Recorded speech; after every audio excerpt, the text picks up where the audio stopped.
We'll call this meeting to order. Roll call, please, Fernando.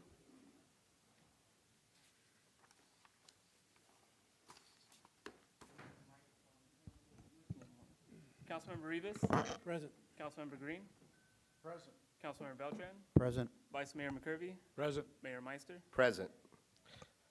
Okay, oral communication. This is the opportunity to address the city council on any matters scheduled for closed session unless additional time is authorized by the council.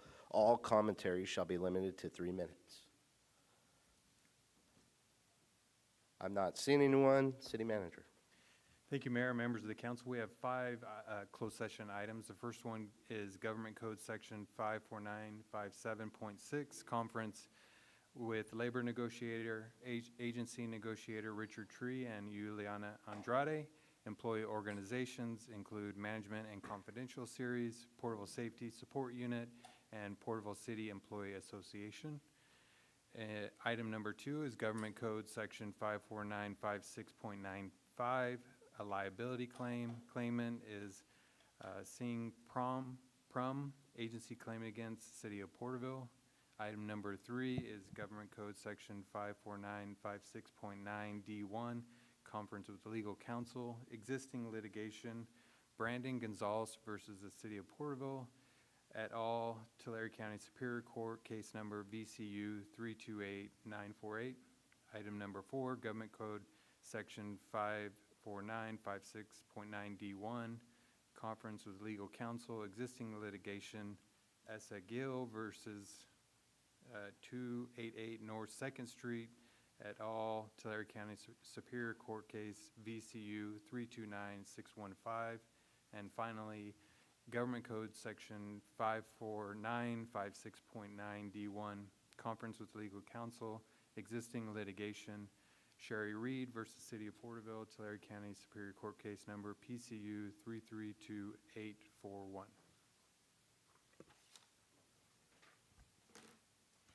Okay, with that, we will go to closed session and reconvene at 6:30.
Okay, we'll reconvene to open session and report on any reportable action taken in closed session. City Manager? I'll let the city attorney report out. Thank you, Mayor. On item number 2, the liability claim of Seung Prum, on a motion by Vice Mayor McCurvey, seconded by Councilmember Rivas, and a 5-0 vote, that claim was denied. Thank you. Thank you, ma'am. Okay, I'll ask you all to stand for the Pledge of Allegiance led by the Honorable Councilmember Green, and then please remain standing for invocation.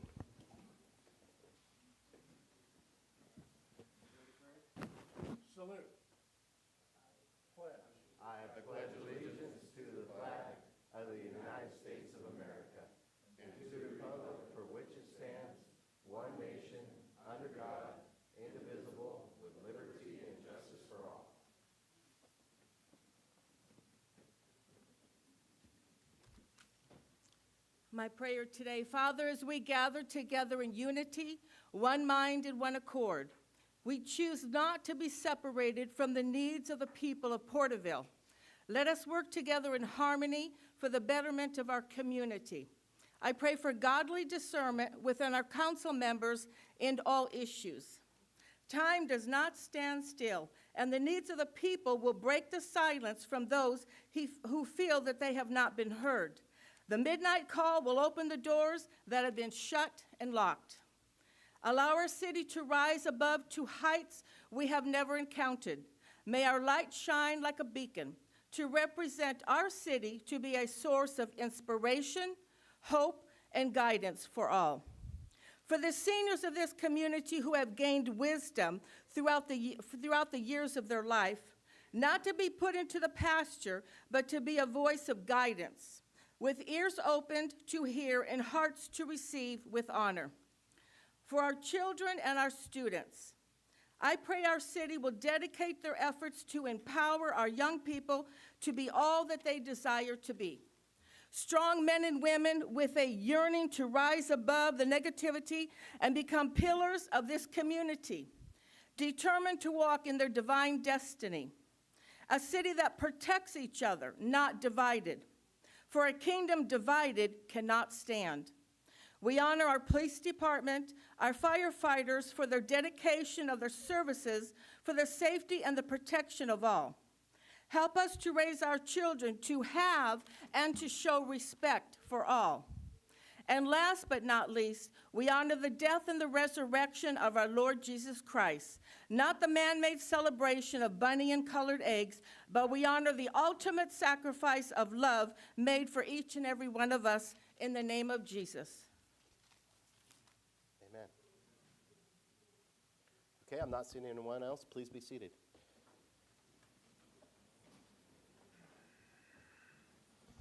All right, moving right along, we'll go into council comments. Councilman Beltran, do you have any comments? Just wanted to, the chamber put on a great Spring Fest this past Saturday, or 2 Saturdays ago. Just want to thank them for all the efforts. It was a tremendous turnout. And briefly, shout out to the city staff that takes care of the parks.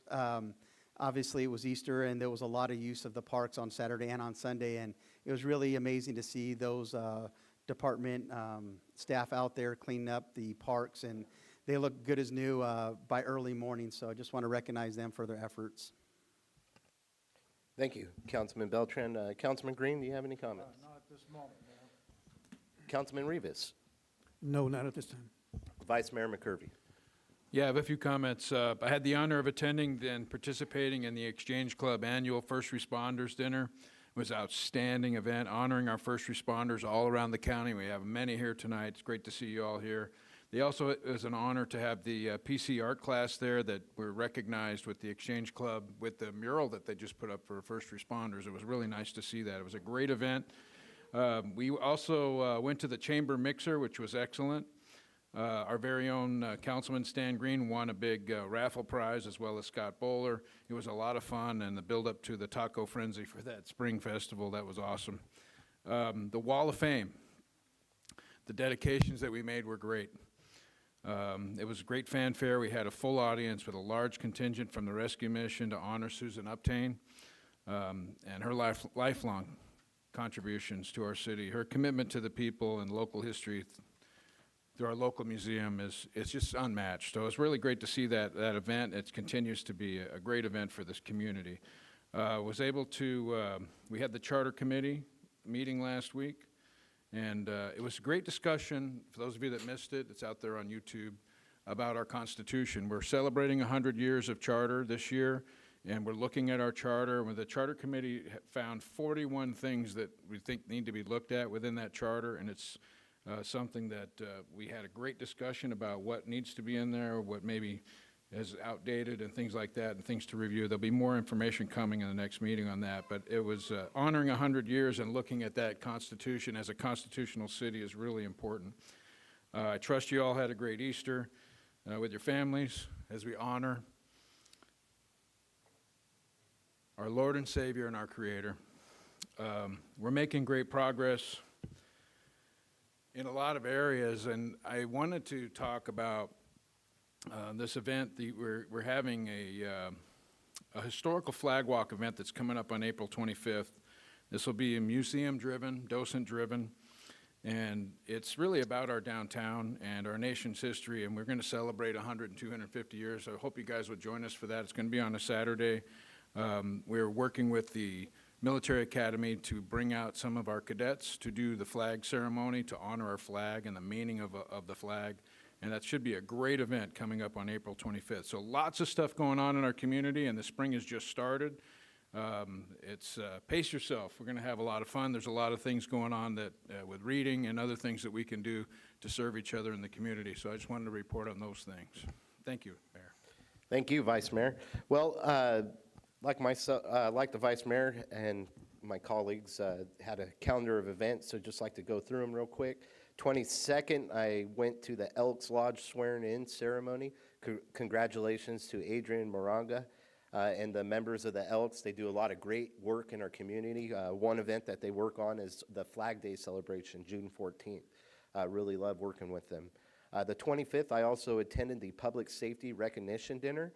A lot of officers and firefighters from around the county getting recognized, but the ones I care about, Jesus Gallardo from Porterville PD, outstanding individual, amazing speech he gave. I believe he's the Master's Arms Sergeant. I'm not an officer, so I don't know the fine details, but he is a leader, and he bleeds it really. And then also, I believe, a 20-year veteran, something like that. So just outstanding, amazing man.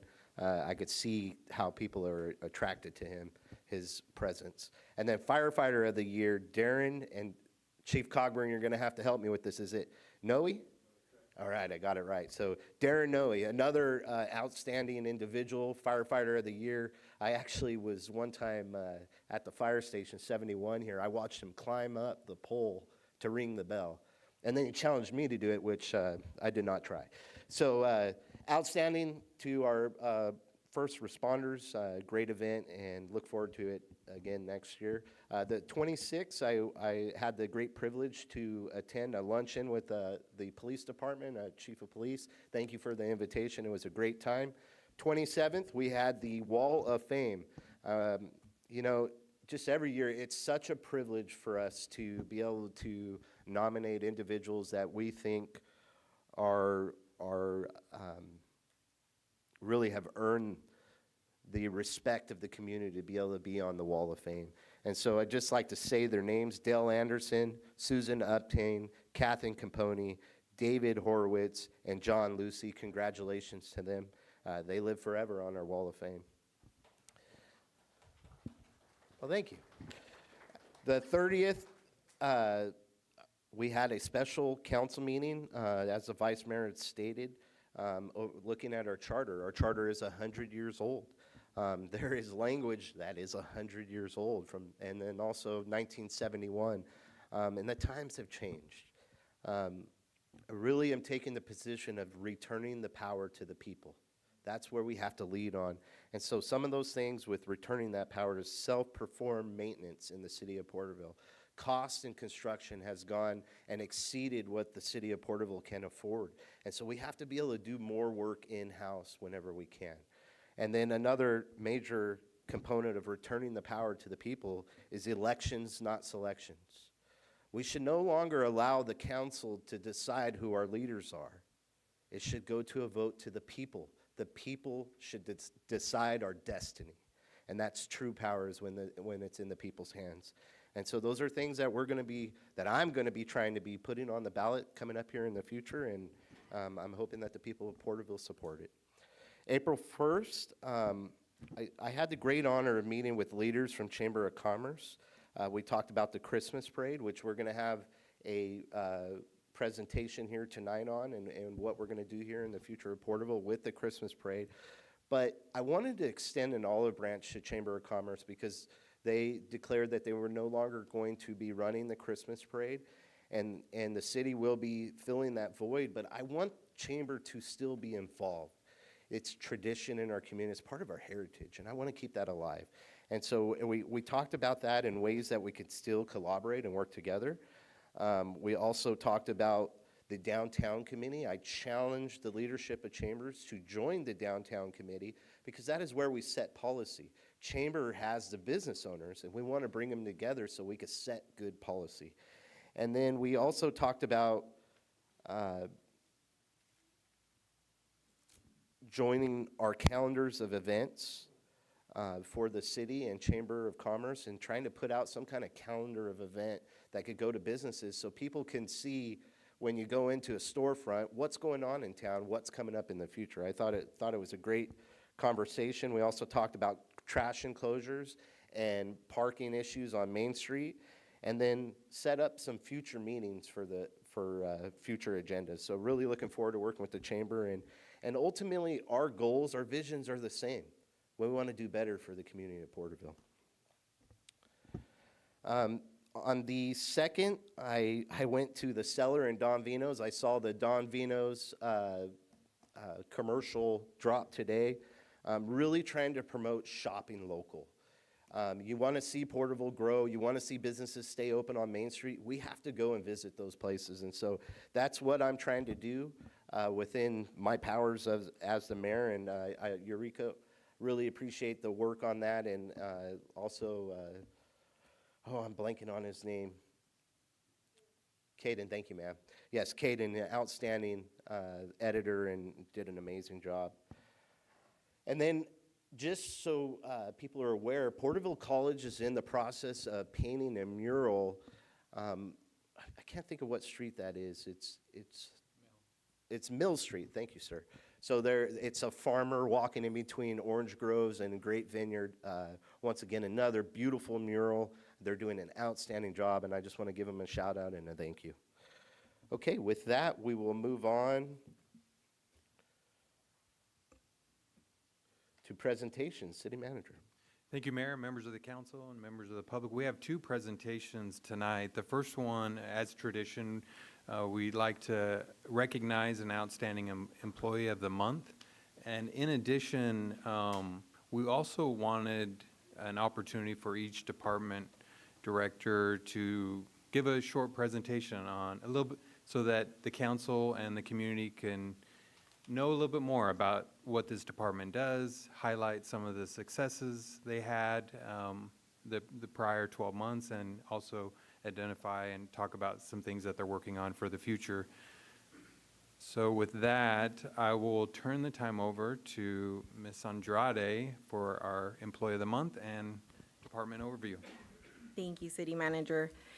The Administration Department, which includes the Division of Human Resources, City Clerk, Risk Management, and the Office of the City Manager, plays a key role in supporting both city employees and the community.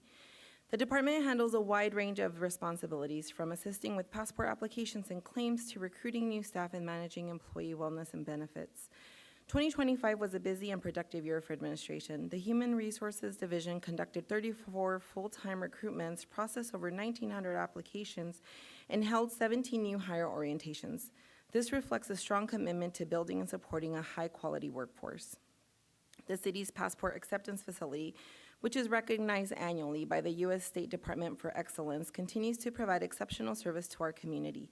The state just conducted an on-site inspection and let us know that in 2025 alone, the city processed 1,800 passports and less than 1% had errors. The City Clerk Division had remained actively engaged, supporting the City Council and several key city entities, including the Two-Talk Committee, Charter Review Committee, Downtown Porterville Committee, Cannabis Committee, Porterville Municipal Airport Committee, Porterville Area Development Association, and the Internal Audit Committee. This division's work ensures smooth coordination and effective governance across the board. Meanwhile, the Risk Management Division has focused on assessing and mitigating risk while also working closely with the City Clerk's Office to ensure compliance with the Fair Political Practices Commission and the California Public Records Act. In 2025, the division responded to approximately 250 requests and processed hundreds of records, demonstrating their dedication to transparency and accountability. Overall, the department continues to operate efficiently, supporting both internal teams and the community with professionalism and consistency. Much of this work happens behind the scenes, but is essential to keeping everything running smoothly. That brings me to the most important part of this presentation, where I get to recognize an individual who helps make this all possible. Griselda, would you please come up to the front?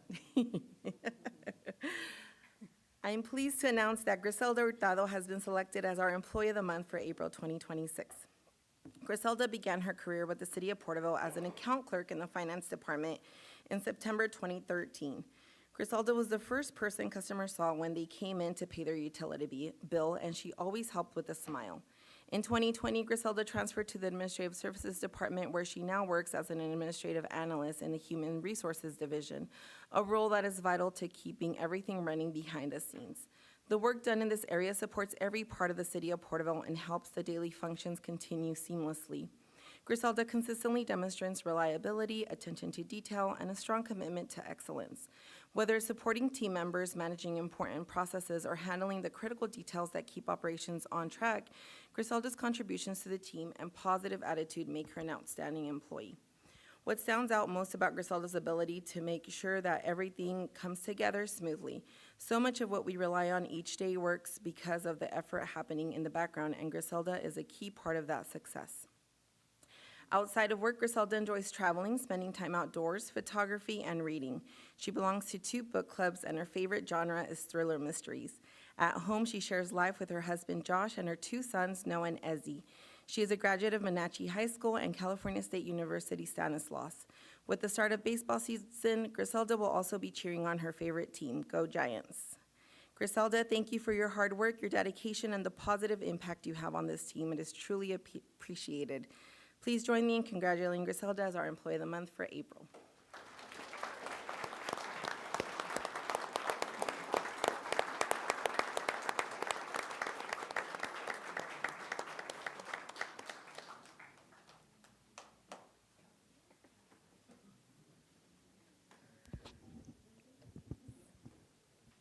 Just want to say thank you for the recognition, and thank you to my director, Juliana, for her leadership and her support. I feel very grateful to be part of the admin team, and I work with amazing people. And also thank you to my husband and my sister, my brother-in-law, for being here to support. Amazing, thank you.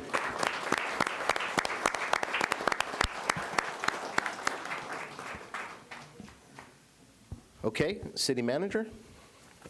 Thank you, Mayor. Our second presentation for tonight is we want to recognize some outstanding work that has happened over the last month or so with our public safety, both police and fire. So I'll turn the time back to you, Mayor. Thank you, sir. And after I give my comment, I'll pass it off to my colleagues. But the reason why I asked some of our first responders, or what I refer to Porterville's finest, it has been a tough quarter of the year as far as fire and police, and we want to recognize you. We really appreciate all that you do for our community.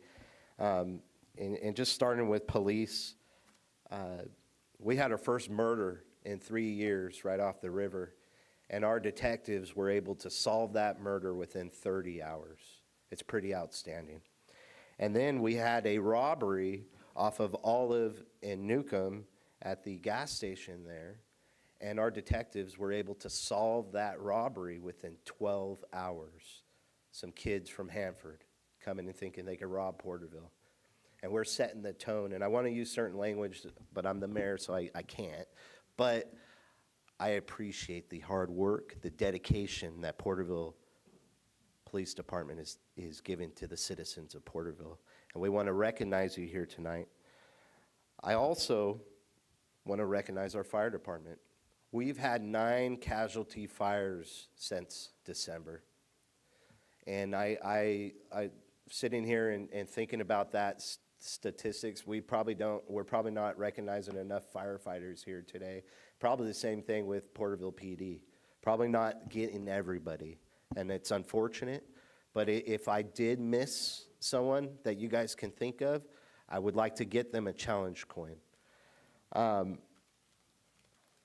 Tonight, we're giving each one of you guys this Porterville challenge coin. This challenge coin is unique to this year. It's in celebration of 250 years of American history.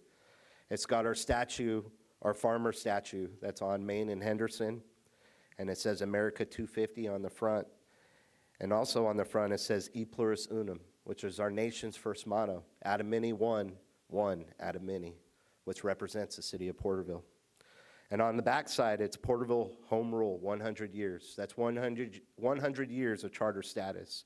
And our city motto, In God We Trust, which is above my head right now, which 83% of the people voted in here in the city of Porterville. I can't say enough to give you the true honor that you gentlemen deserve, police and fire, other than thank you. Thank you for your selflessness and your dedication to this city and willing to put your lives on the line to serve us. We greatly appreciate you. Vice Mayor McCurvey, do you have any comments? No, I would just echo those comments, and it's just a pleasure and an honor to be able to come up and recognize so many that do the selfless service, the service to everybody in this community, and it shows. A lot of people are really talking about how clean our city is becoming and how safe our streets are becoming, and it's not an accident. It's because of the hard work of the men and women of these departments that is getting done. Thank you all for the hard work that you do and the sacrifices that you make. Councilman Rivas, do you have any comments? You know,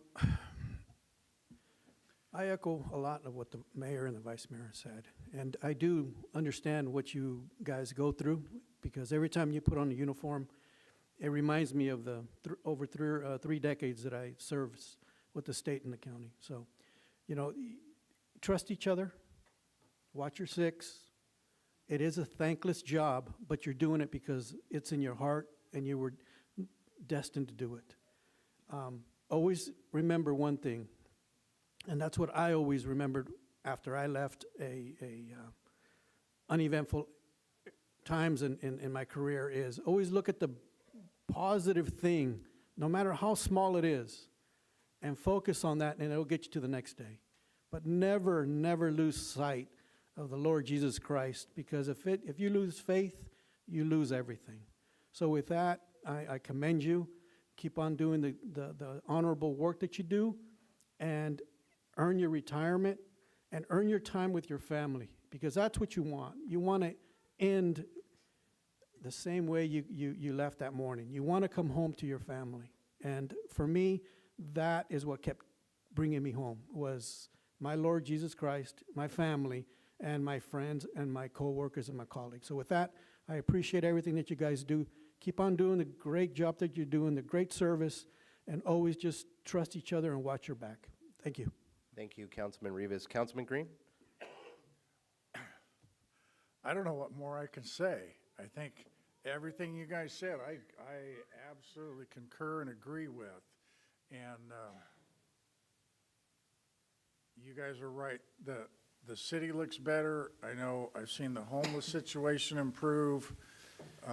And I think I support the blue. And by the way, you guys all look sharp in those blue uniforms, man.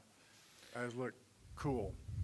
Anytime, Chief Rader, Chief Cogburn, you need me to come and burn some hamburger meat and cook some tube steaks, let me know and I'll be there in a flash, all right?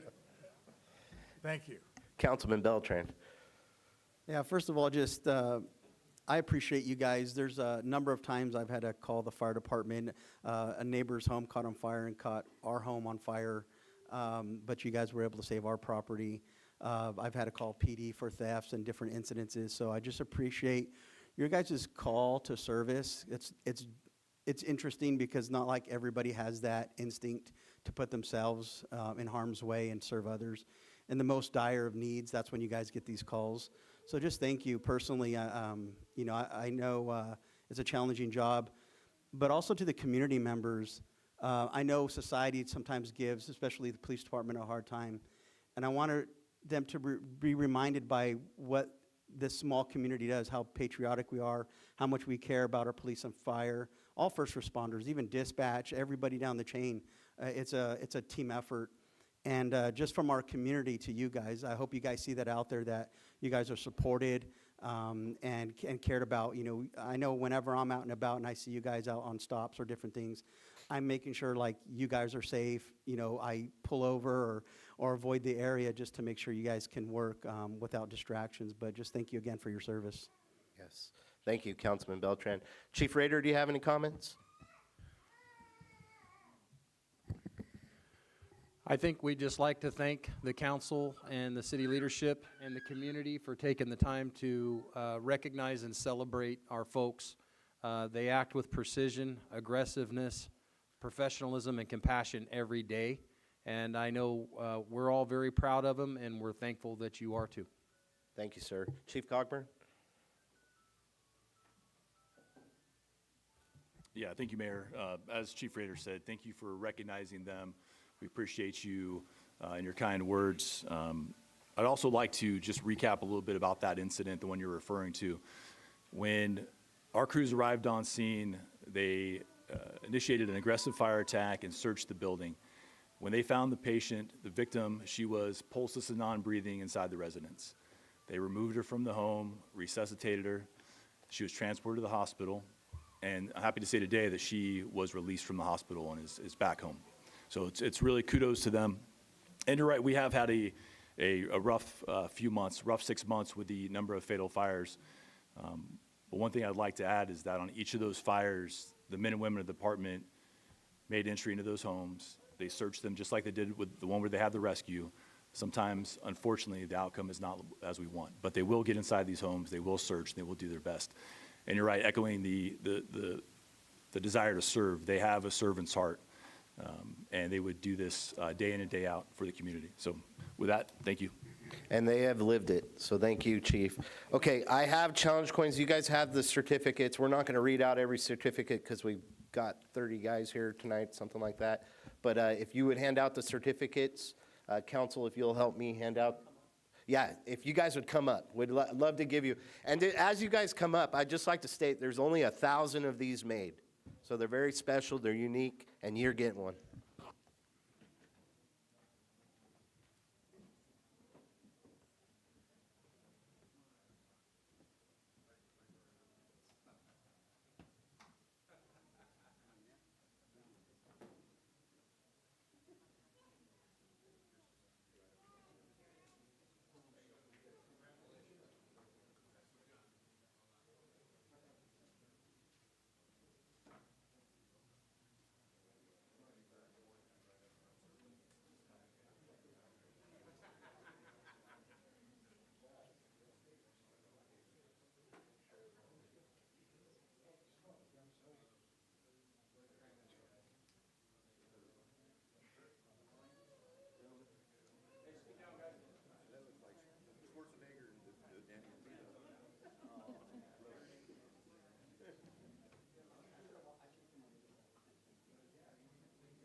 Everyone got a challenge coin?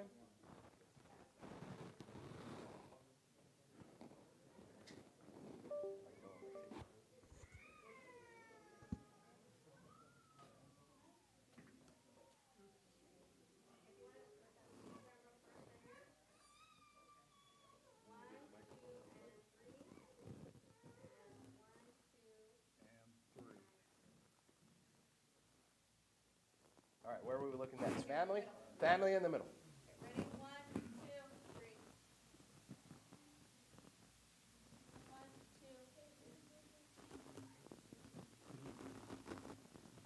2. All right, wonderful. Outstanding, gentlemen.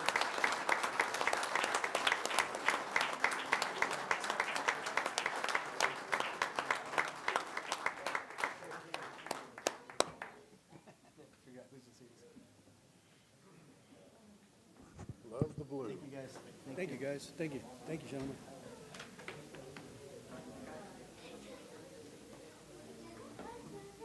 Oh,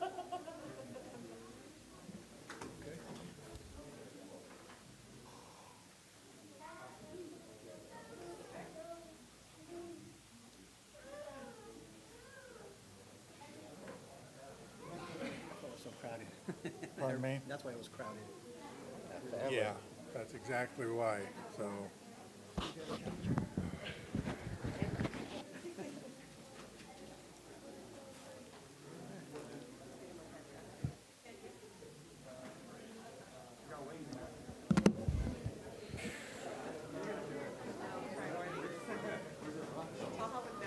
It's going to get loud, huh? We'll just wait. Okay, we're done. We got another one next meeting, too.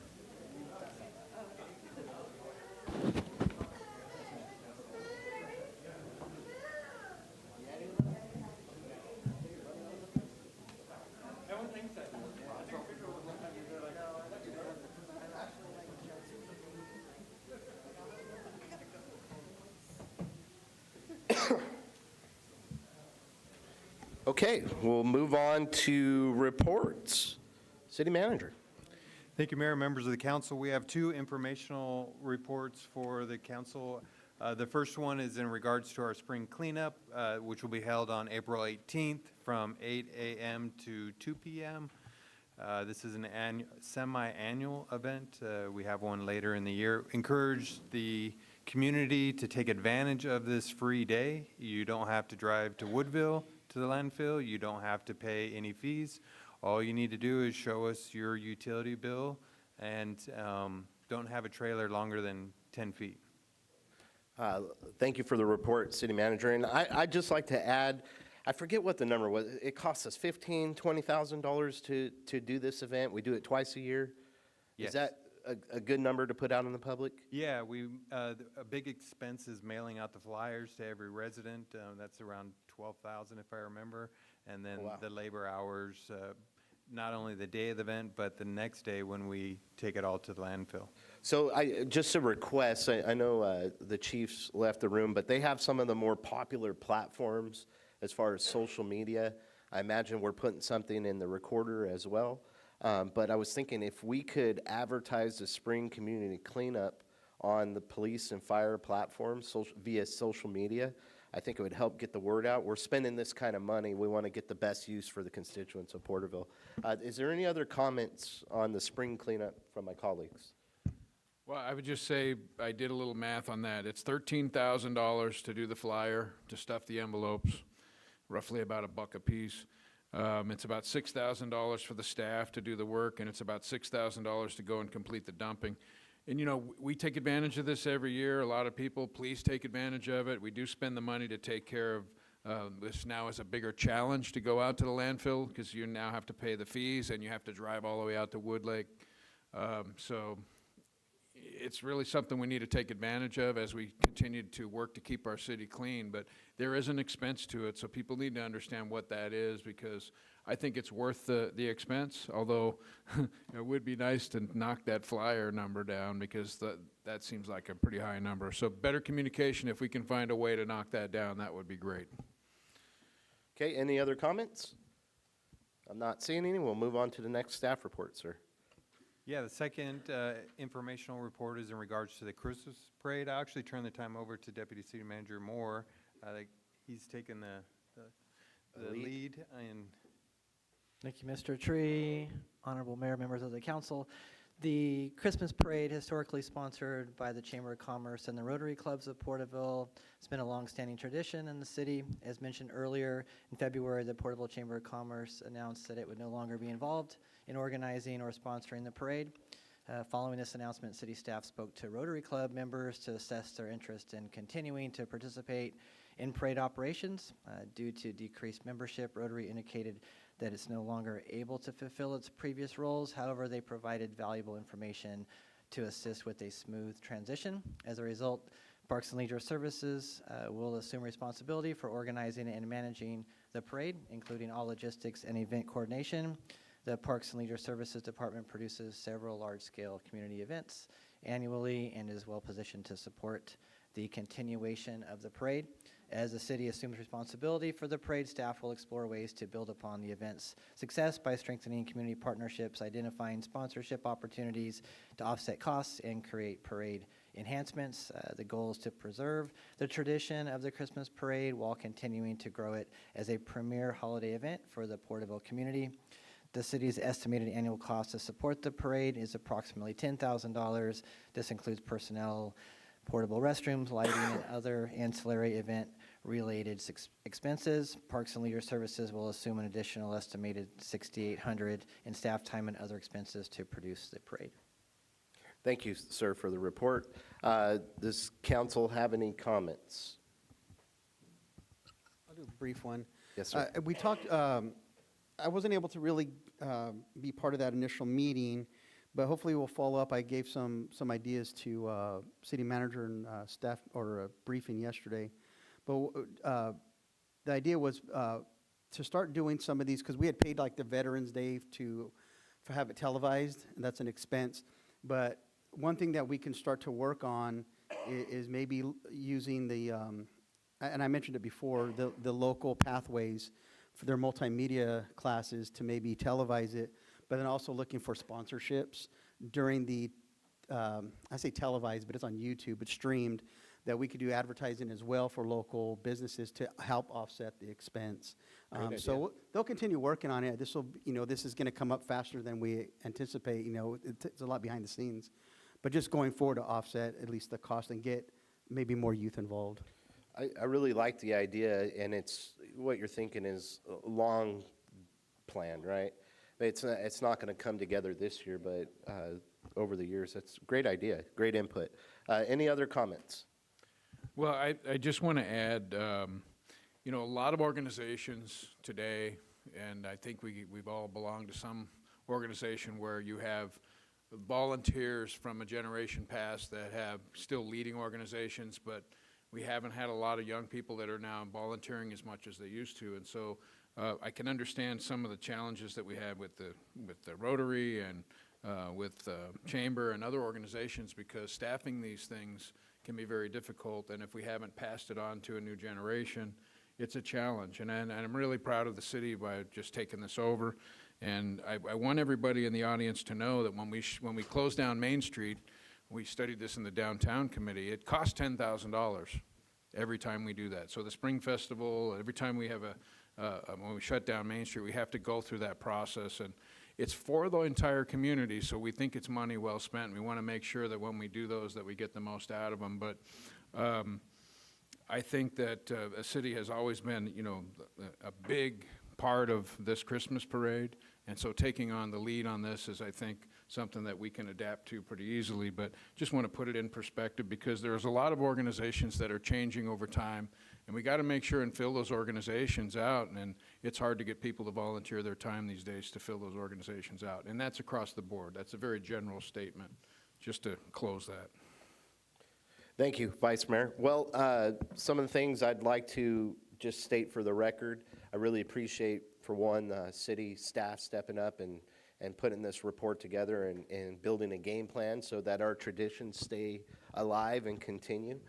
In my meeting with the Chamber of Commerce leadership, one of the, What I said is I wanted to extend an olive branch because they had announced that they were no longer going to be sponsoring and running the Christmas parade. They still have been part of the Christmas parade for over 40 years. They're part of the tradition and the heritage. And so I'd like Chamber of Commerce to still have a seat at the table. And what I threw out is the idea that they run their announcement booth that they historically have done in front of the chamber office there on Main Street. I think that would be a good addition where we're still working together. We're still using each other's platforms to promote the Christmas parade, and there's collaboration and keeping the traditions of Porterville alive. Some additions that I'd like to see with, and just like Councilman Beltran threw out some ideas, I have some ideas for the Christmas parade as well. And what I wouldn't mind seeing is seeing Santa Claus at the beginning of the parade. And instead of having the Christmas lights on, we have the Christmas lights off. I know we do the annual Christmas tree lighting. I think we keep that tradition alive. But the day of the Christmas parade, we turn the lights off. And as Santa Claus is going down Main Street, the lights are coming on. And then that gives a good feel. A lot of people the first time are going to go, what the heck, why aren't the lights on? There's going to be big concern. And then as Santa Claus comes down, if we open with Santa, it's going to be fun and exciting. That's kind of the idea I want to go with. I also would like to see if we could do a little more Santa Claus going and doing pictures downtown at City Hall. I know there's volunteer Santa Clauses that we could work with within the city, and trying to just build that community spirit, that Christmas spirit that thrives during that time of year with the city of Porterville. As far as expenses, I know everyone's watching the budget tightly, and as we are, this is the right direction. The chamber had requests $15,000 to continue running the Christmas parade. We're already spending $10,000 to $15,000 to do the Christmas parade, as far as setting up barriers, paying the overtime, sweeping the streets, going through that process. We're expecting to spend $17,000 to run the Christmas parade in-house. So ultimately, it's the right decision going forward. Once again, I want to state thank you to city staff, Donnie especially. I know you went. You got a fan, sir. So I know you went and worked with the Chamber of Commerce, and you reached out to the Rotary Club, and you made sure that we weren't stepping on people's toes, and trying to keep everyone that we can within the circle that still want to participate in the Christmas parade. So I appreciate your efforts, sir. Thank you. Okay, with that, we will, Mr. Tree or Donnie, do you guys have any comments before I move on? Okay. All right, we'll move on to oral communication. This is the opportunity to address the council on any matter of interest, whether on the agenda or not. Please address all items not scheduled for public hearing at this time unless additional time is authorized by the council. All commentary shall be limited to 3 minutes. Please come forward at this time.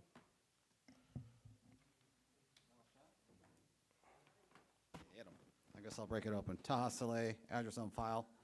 Good afternoon, gentlemen.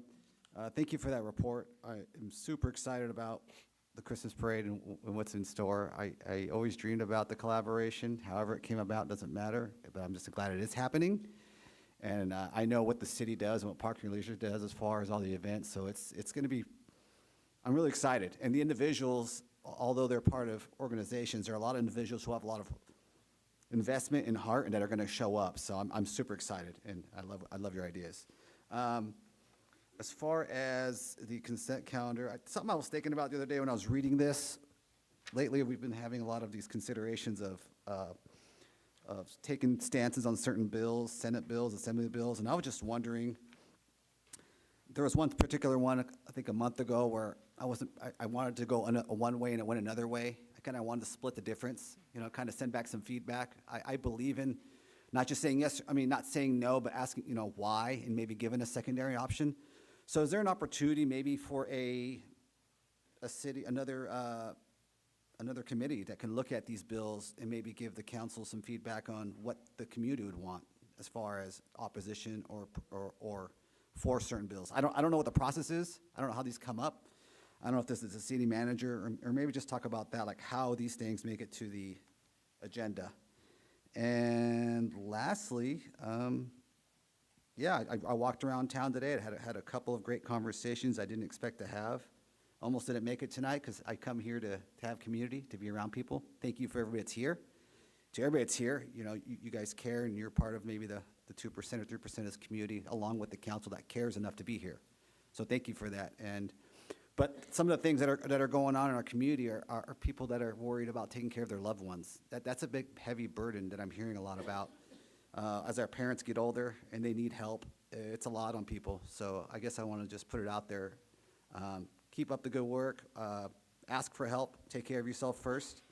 It's not easy taking care of a loved one. It's hard. But other than that, thank you for the opportunity to speak.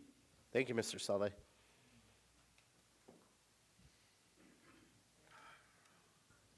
Hi, Karen Anderson. Good evening, council members. Performative activism, loud, unhinged voices, peddling half-truths, advocacy for the new library, quote, is abrasive and off-putting. I'm offended, you're offended. Loud, unhinged voices regarding homelessness. We would be better served to dial back the negative and hateful rhetoric. It's kind of ironic after those previous terms. We, the people in our city, need to work together to prioritize and address the real structural issues our city is facing. We must focus on the basics in our city. Mr. McCurvey, do those things sound familiar? Those were all quotes from your letter, your opinion piece that was in the paper on March 27th. You often speak about showing respect. Are those respectful comments? If someone disagrees with you, with your opinion, they're unhinged in your opinion. If someone gets passionate, they're loud, annoying, abrasive. You talk about being Christ-like, being Christian. We need to realize that things that we do and say that maybe not everyone hears, maybe not everyone knows about. Maybe we do or say things in the shadows. We don't know about that. But according to your beliefs, God knows. And at one point, some point, karma will come. Keep that in mind. At the special council meeting that was on the 30th, you said, we need to spend money on things that will give us the biggest bang for the buck. Does wrapping the buses do that? Show your worth. That's what you tell us. That's what you told the people in the departments here that have been let go. The 19 individuals. Show your worth. One of those individuals I know of was Employee of the Month in October. Apparently, that's not good enough. Be careful what you do, because hypocrisy. Thank you, Karen.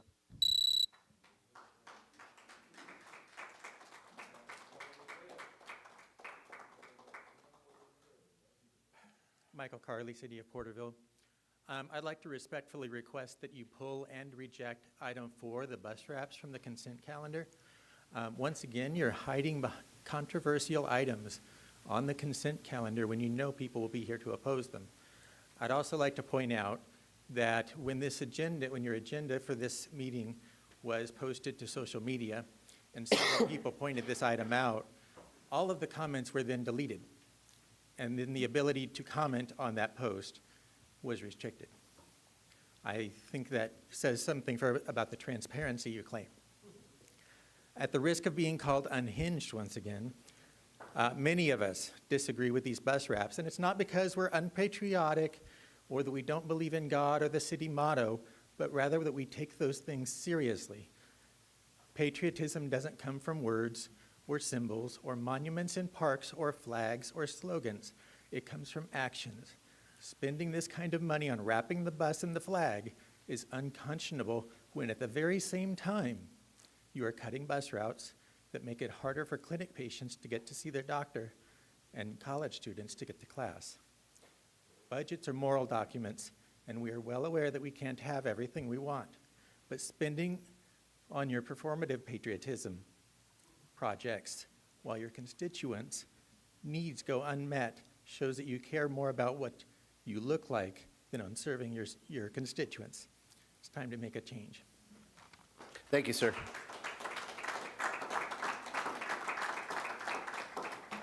Corey Wells. I won't try to use your quotes like a bad Christian does when they use random Bible quotes for whatever ridiculous thing they're saying. First, I'd like to share my appreciation for all the hard work that Fernando does. He's one of the most visible in the city and has always done great work. And I'm a supporter of not just transparency in government, but also the proposed records management software on the consent calendar, which I'm sure will help him tremendously and will continue to shed more light on the city as this council has championed well on. Second, I want to bring forward a more serious concern that I have. A concern that I think really should be a matter of record considering the applications on the consent calendar that has been made. And I had a conversation with the candidate last week, and I asked him about a page in which that he's running, and he thinks that he's being anonymous, and on that platform he is targeting people for their free speech that they have made in years past. And it is highly political, and he thinks that I found a breadcrumb that traced it directly to him and his comrades. He can say whatever he wants, but the thing about people who think that they're anonymous, they think that they're not going to be able to be accountable for the improprieties that they say. And so I want to bring that to the table. He got really belligerent when I called him out. I asked him to show the Facebook account switcher to just prove me wrong, and he freaked out and was getting violent. He was getting right up in my face, and there's a video of that. So I wanted to respectfully make that comment. I don't think that he's become a little controversial in just the past few weeks because he has a political agenda, and he uses committees that he has served on for his political platforming, in which it goes beyond the scope of his committees, those committees' objectives. And so I don't think that he's fit to serve on either of those committees. Thank you. Thank you, Mr. Wells.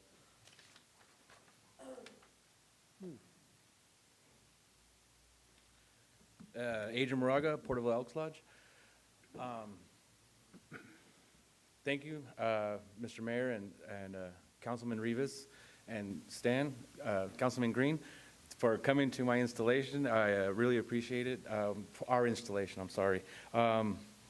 We really appreciate it. I think it's been, I don't know, it's maybe the first time in recent memory that we had people from the council go to an installation from us, for us. It was great having you there.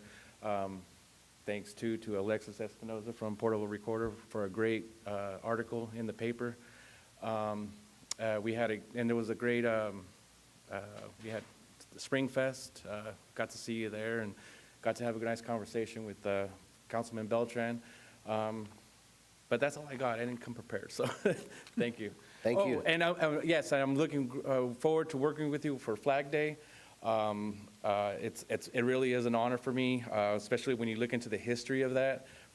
As an elk, the Elks Lodge did champion that since 1907.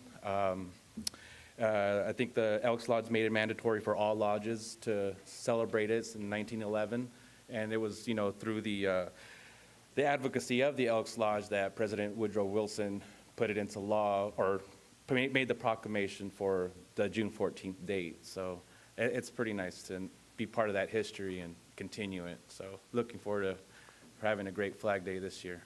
Thank you. Thank you, sir. Okay, I'm not seeing anyone else, so we'll move on to council comments. Come up. If you are wanting to speak tonight, please get in line, because we have city business to get to. Yeah. Okay. Hi. I just get to talk? Yeah, just state, Okay, if you would, state your name Okay, for the record. so my name is Angelina Suarez, and I am here speaking on behalf of the homeless residents. And in the last 2 days, I have been deprived of my rights by Porterville police officers who do not know the law and discriminated against me because I'm homeless. They illegally took all my belongings, even though I have moved them properly, and my tent was down, and the officer said it wasn't 100 feet without measuring. And when I tried to retrieve my things, he threatened to arrest me if I touched anything. I was left crying without shoes and unable to move because my feet were being poked by the stickers on the ground. And when I tried to call the police for help, I was hung up on, and I requested a sergeant, and I was denied. And now tonight, I will be sleeping outside without blankets and without my tent and without shoes. And the city, they told me that at first they told me I could retrieve my belongings, but then they were like, nope, this is all going in the trash. And I just want to let the city know, I just want to let you guys know what's going on and that how the Porterville Police Department is being, and I just want to let you guys know that I will be filing complaints. And even the officers in that office are like not letting me, but I'm here to like stand up for my rights and to let everyone know that I'm not scared to file a complaint or to sue anybody, because you know what, I'm not going to be deprived of my rights or discriminated against. I do pay taxes, and I am a citizen, and I grew up here in Porterville. I went to school here, and I refuse to allow this kind of treatment anymore. Ma'am, could you leave your information with staff? Yes, I will. Okay, thank you. Thank you.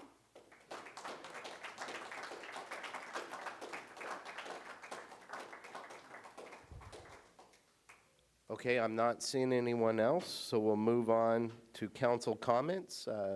Councilman Beltran, do you have any comments? Just to this young lady that just came up to speak, are you aware of the new Porterville Rescue Mission on A Street? Oh, yes, I'm aware of it, and I've been to the shelters, and I was even kicked out of the shelters, and even though I begged them not to kick me out to the streets. So it's not time for a conversation. Mr. I just Mr. wanted to make the Beltran, comment get- of that's a get place the- of get the place you can information. go to there for tonight. Okay. Yeah, get her information, and then you could address it that way. Is that all you had? Yeah, I just wanted to give her Okay, that. thank you, sir. Councilman Green, do you have any comments? Yeah, I just want to say, Adrian, it was an honor to be there, and I know AJ feels the same way. Oh, yeah. We had a great time. I really enjoyed it. Never been to one, but I came there to support you, my friend. The invite just made me feel good that you wished that we honored you with our presence. So thanks for the invite. We had a great time, and we came to support you. Thank you, Councilman Green. Councilman Rivas? Yeah, I just, Adrian, I'd like to echo those sentiments that Mr. Green said. I appreciate that. It was an honor to be there. I felt very at home. Your presentation, the way everybody conducted themselves was very, very professional, and the food was delicious. I mean, the food was delicious. It was great, yeah, it was good. I felt like, you know, that building has a lot of history, Yeah. and I'm very honored to be under the roof, under your leadership and the transformation of how it all manifested. So I appreciate that. Thank you very much. Thank you, Councilman Rivas. Vice Mayor McCurvey? I don't have any comments. I'll reserve to the end. Thank you, sir. Well, I want to echo Adrian. It was a great event, great time at the Elks. I think I gave one of my best speeches I've given yet. I didn't get in the, yes, I was on the fly, and I wasn't even in the recorder. It was really unfair there, but But I really, a spot that I missed, an opportunity. We are doing, and this is, you had Elks from Delano to Fresno, right? I think guys from Bakersfield, all over the place, Hanford. Yes. What I want to extend to you, for you to extend to them, in September, we're going to be doing the ribbon cutting for our Washington Monument. And as I gave that speech around that Washington Monument, it sounded like those gentlemen had a lot of buy-in. And so I would extend the Elks and the Greater Elks to come to our ribbon cutting, because this monument is going to be unique and unlike no other in the state of California. And it's right here in the Central Valley, and it's going to be a national marker. And so for 250. And so would love to invite all of you right back at, since you gave us the honor of inviting us, I put that back in your lap to put the extension out to your members. Taha Slay, the committee for bills, I don't see a reasoning for that. Now, there's certain ways they come on the agenda. One is a council member can request an item, in which I've utilized that source multiple times. And then there's also times when senators, assembly members reach out to the city of Porterville and they request us to support those bills. And so from there, the city manager asks if we'd like to see it on the agenda, and that's how these ones came on the agenda. There's actually more that I will be supporting, but these are the ones that I decided to put on the agenda. So that's how that happened. I don't see the need for a committee for, I mean, the electeds are elected at a large scale to represent that voice of the people. And so I guess that would be the approach to have a say in that. The bus wraps, I think it's a great idea to pull the agenda item and have the talk. And we could go forward from there. I won't spend too much time on that. Okay, with that, we'll move on to consent calendar. All consent calendar items are considered routine and will be enacted in one motion. There will be no separate discussion of these matters unless a request is made, in which event the item will be removed from the consent calendar. All items removed from the consent calendar for further discussion will be heard at the end of scheduled matters. How would council like to go forward? Mayor, staff would request that we pull item number 8. Okay. Are we pulling it to schedule matters, or so you want to table it for this meeting? If that's, yes, we would like to table it. Okay. So 8 is tabled, or I'll table it to a further meeting? Oh, we have to, do we need a vote on that, or can we? What you can just do is that that will be included as part of your motion when you. Okay, approve the understand. consent calendar. Okay, are there any other agenda items that my members would like to pull? Just as long as you're pulling 4, that's fine. Okay, so 4, thank you, Councilman Beltran. I'd like to pull 17 and 18 for discussion. 17 and 18. Okay.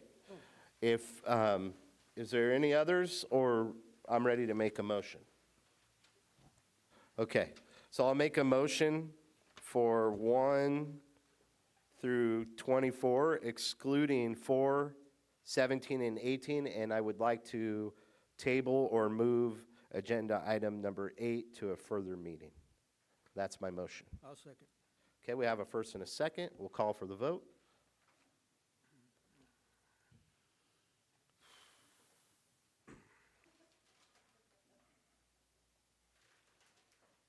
Passes 5-0.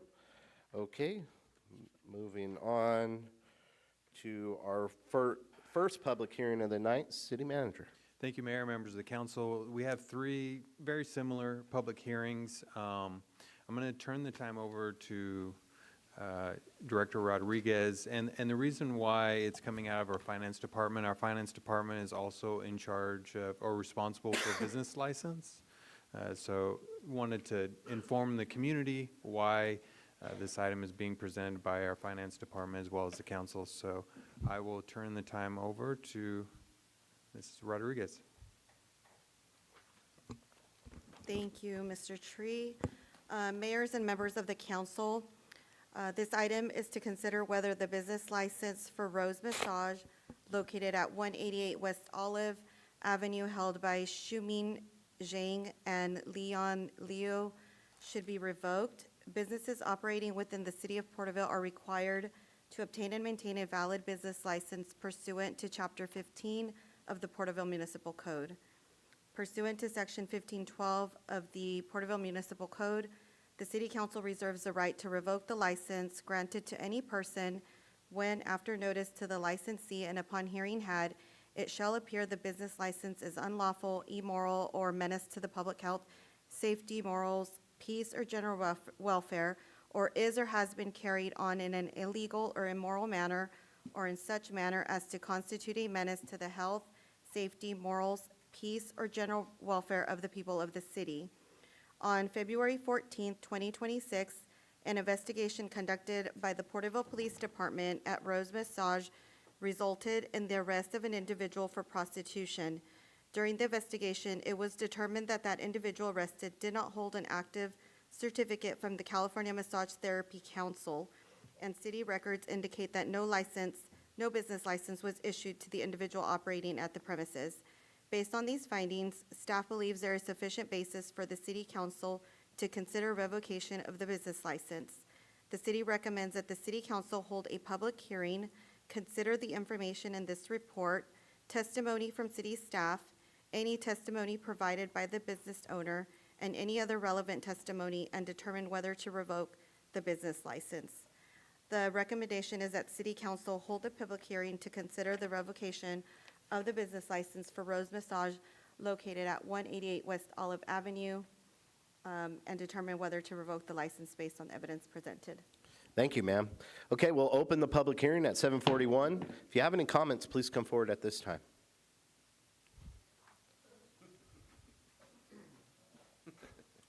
Greg Shelton, 88 North Wolford Drive. I think we're sure going to miss Rose. Thank you.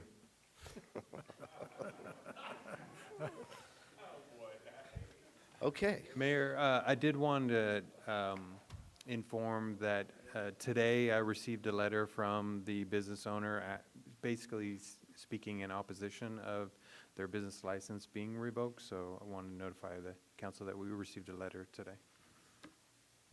Okay. All right, I'm not seeing anyone else. We'll close the public hearing at 7:41 and bring it back to the council. Councilman Rivas, if you want to start us off, go ahead, sir. Well, I mean, based on the information that the Ms. Rodriguez indicated on the report, you know, it's pretty cut and clear. They didn't hold an active certificate, and they did conduct an investigation, and the result was an arrest. So with that, I have no further comment on that. I mean, to me, it's pretty crystal clear for me. Thank you, sir. Councilman Beltran. No comment. Councilman Green. Yeah, I think if you're speaking of actually revoking these licenses, I think you need to send, like Councilman Rivas mentioned, it was investigated. There was undercover people that caught them red-handed. I think we need to send a message. They'll probably be back at some point in time, but I think you have to do this to at least send the message that that's not going to go in Porterville. Thank you, sir. Vice Mayor McCurvey. Yeah, I have a question for City Manager. I seem to remember this, if not last year, the year before, and maybe the same address. It's a repeat issue, and I know there's 3 on here, so I don't want to confuse the 3. But I have a general question, and that is there anything that we as a city can do at the outset to make sure that we have a good look at the business owner and the property owner so that we don't just open this up again? And I really would like to look closer at the process of permitting to make sure that we don't have this thing just be a turnstile and continue to operate. And I just want to put some emphasis on that. Thank you, Vice Mayor McCurvey. Or were you asking a question? If you want to respond. Sure. Yeah, we've had problems similar to this in the past, And in response to that, actually, there has been quite clear direction in regards to staff auditing these businesses, taking a look in advance if they have all the certifications that are required for every person being in that building. It also, I think, and the city attorney can elaborate a little bit more, there are clear instructions already in our municipal code that we need to take a hard look at. Okay. We have a registration process that we can follow that requires extensive information of the owners. It requires that anyone practicing massage have a state certificate. Correct. And then not only that, and then once they have that, and it provides for our ability to regularly inspect and also provides for operational restrictions and requirements. So we've got a whole entire article on this in chapter 15. So we can't, and then if there's a revocation, so we have and then if they have that registration certificate, we have then another process for revoking that, which is actually can be done just through the finance department. The appeal only if they appeal does that come to the city council. And then once it's revoked, the business is if it's for criminal, this type of activity, there's already a 2-year prohibition on that location and on the owners. So if not even more, depending on the circumstances. So we actually this is what we did several years ago when we had kind of an extensive sting. In response to that, we adopted that. So we should be, what I would recommend is that we apply those tools so that we can have better control. Thank you very much for that detailed answer. And so with that, and I'll go in advance of you, Mayor, with the evidence presented and the alternatives to prevent, I'd like to recommend that we revoke this license, and I'll make a motion to do so. Okay, we have a motion on the table. One, I want to give a shout out to Lee Qualls. I don't know if you want your name on this exactly, but the first time this came about, he was the one that addressed it. And that was 2 years ago, Councilman Beltran? About 2 years ago. And I want to say that it was the same businesses. And then he brought it to us again, and sure enough, they're in business again. So I thank you, Lee, for paying attention. Thank you for bringing it to our attention. Greg Shelton, I'm sorry for your loss. So I shouldn't do that stuff. But That was fucking great. what I do want to look at for the future, and maybe some more teeth to add to this, because it seems to be a continued issue, right? This within 2 years. I remember in high school, the bus, and everybody joking about it. I remember out of high school hearing about it, and it's happened multiple times in my adult life here in Porterville.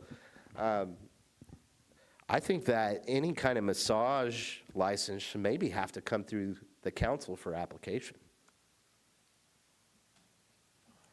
We'd have to look at that because it is occupied by state law. They have a whole state licensing process that has to be followed as well. But we can have our additional. I'm just trying to think of ways to put some teeth to where you're really forcing more of a local guy, because some guy from Sacramento that's opening these kinds of shops. Well, we basically do. That's what I'm saying. We have a city registration certificate. So you have to be state licensed and have the city's registrations, kind of much like cannabis.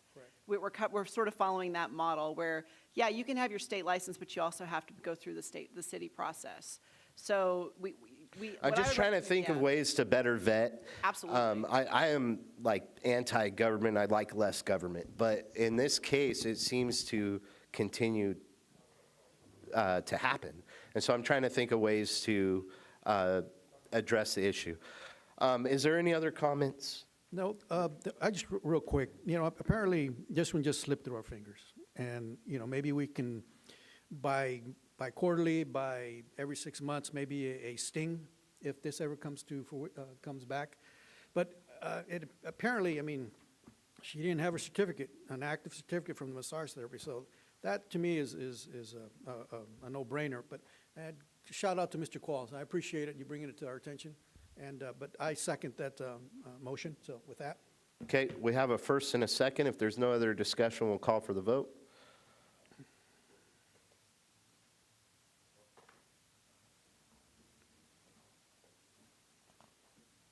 Passes 5-0.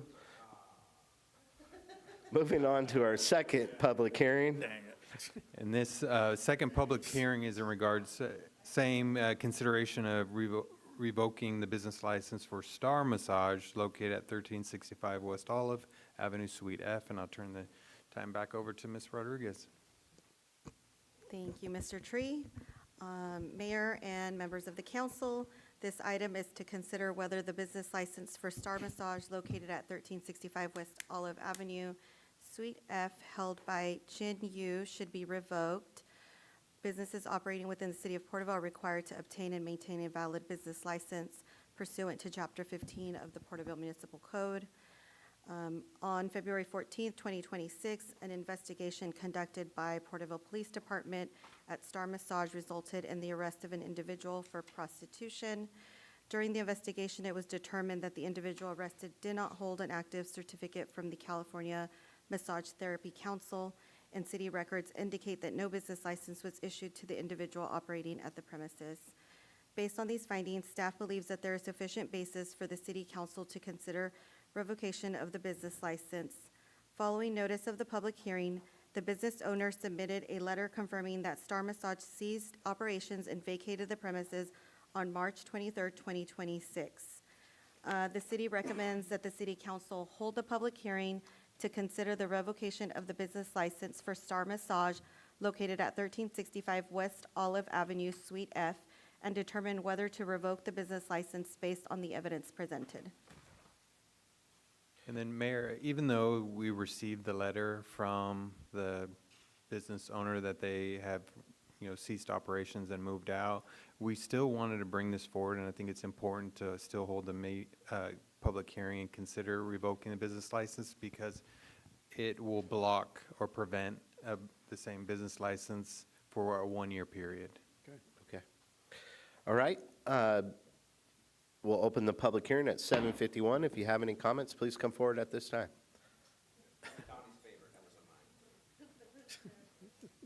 Okay, I'm not seeing anyone. We'll close the public hearing at 7:51, bring it back to the council. I think that our comments are probably going to mirror, probably looking for a motion. I motion to revoke this also. I second that motion. Okay, we have a first and a second. If there's no other comments, we'll call for the vote.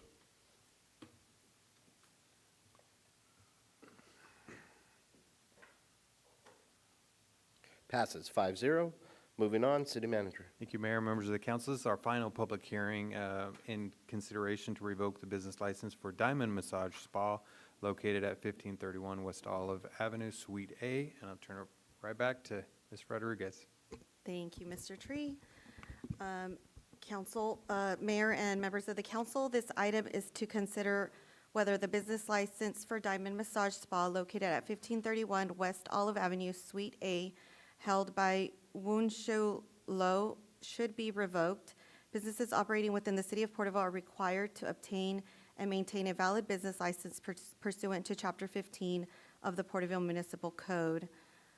On February 14th, 2026, an investigation conducted by Porterville Police Department at Diamond Massage Spa resulted in the arrest of an individual for prostitution. During the investigation, it was determined that the individual arrested held an active certified massage therapist certificate valid through September 11, 2027. However, city records indicate that no business license was issued to the individual operating at the premises.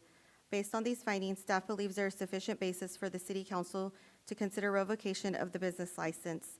The city recommends that the city council hold a public hearing to consider the revocation of the business license for Diamond Massage Spa located at 1531 West Olive Avenue, Suite A, and determine whether to revoke the business license based on the evidence presented.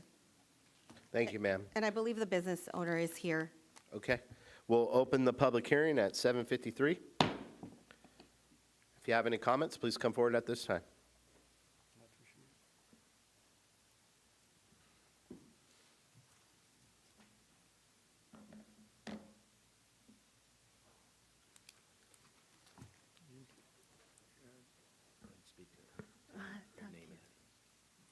My name is Wenxia Lo. I want to talk a phone translation, okay? Okay.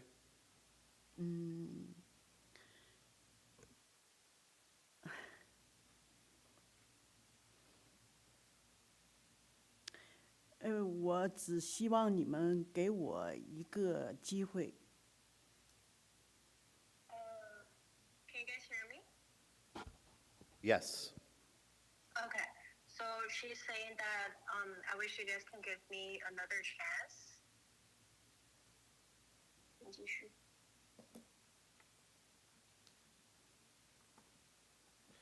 We cannot communicate with her, so if she just state her reasoning for her business to stay open.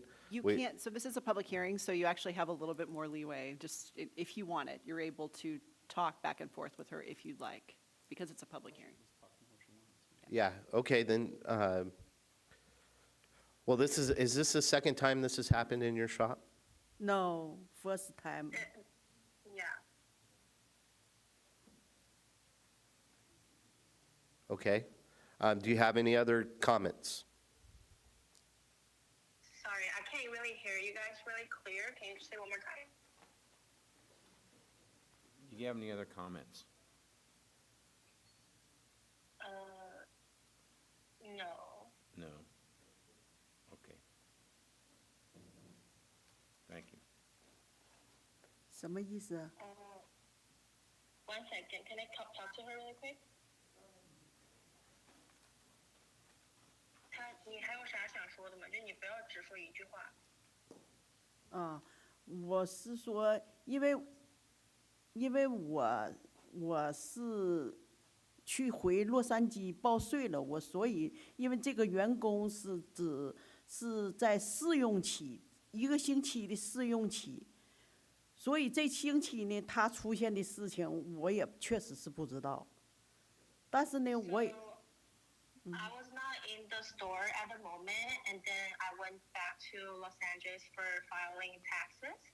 And then this employee, she was actually in the training time, and then I was not aware of like what she was doing. That those like I have no knowledge of any improper conduct from in that store at the time. Can you ask her to state her name and if she is the business owner, just for the record? Oh, okay, one second. 他问你的名字叫什么，然后你是这个店的店主吗？对，我叫罗文霞。 My name is Wenxia Lo, and then I'm the owner of the store.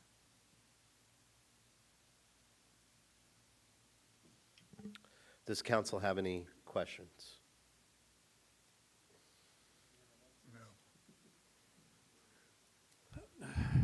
Okay, if she has no other statements, I'm not seeing any questions from the council.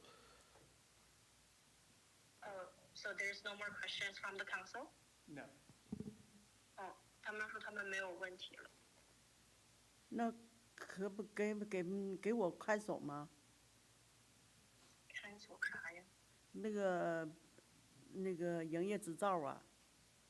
So how about the business license of the shop? The council will discuss that after we close the public hearing. Okay. Okay, so right 他 now 们 she's 会 gonna- 去先聊这个事情，然后到时候会给你一个结果。 She can go ahead and sit down for now unless the council has further questions to ask her.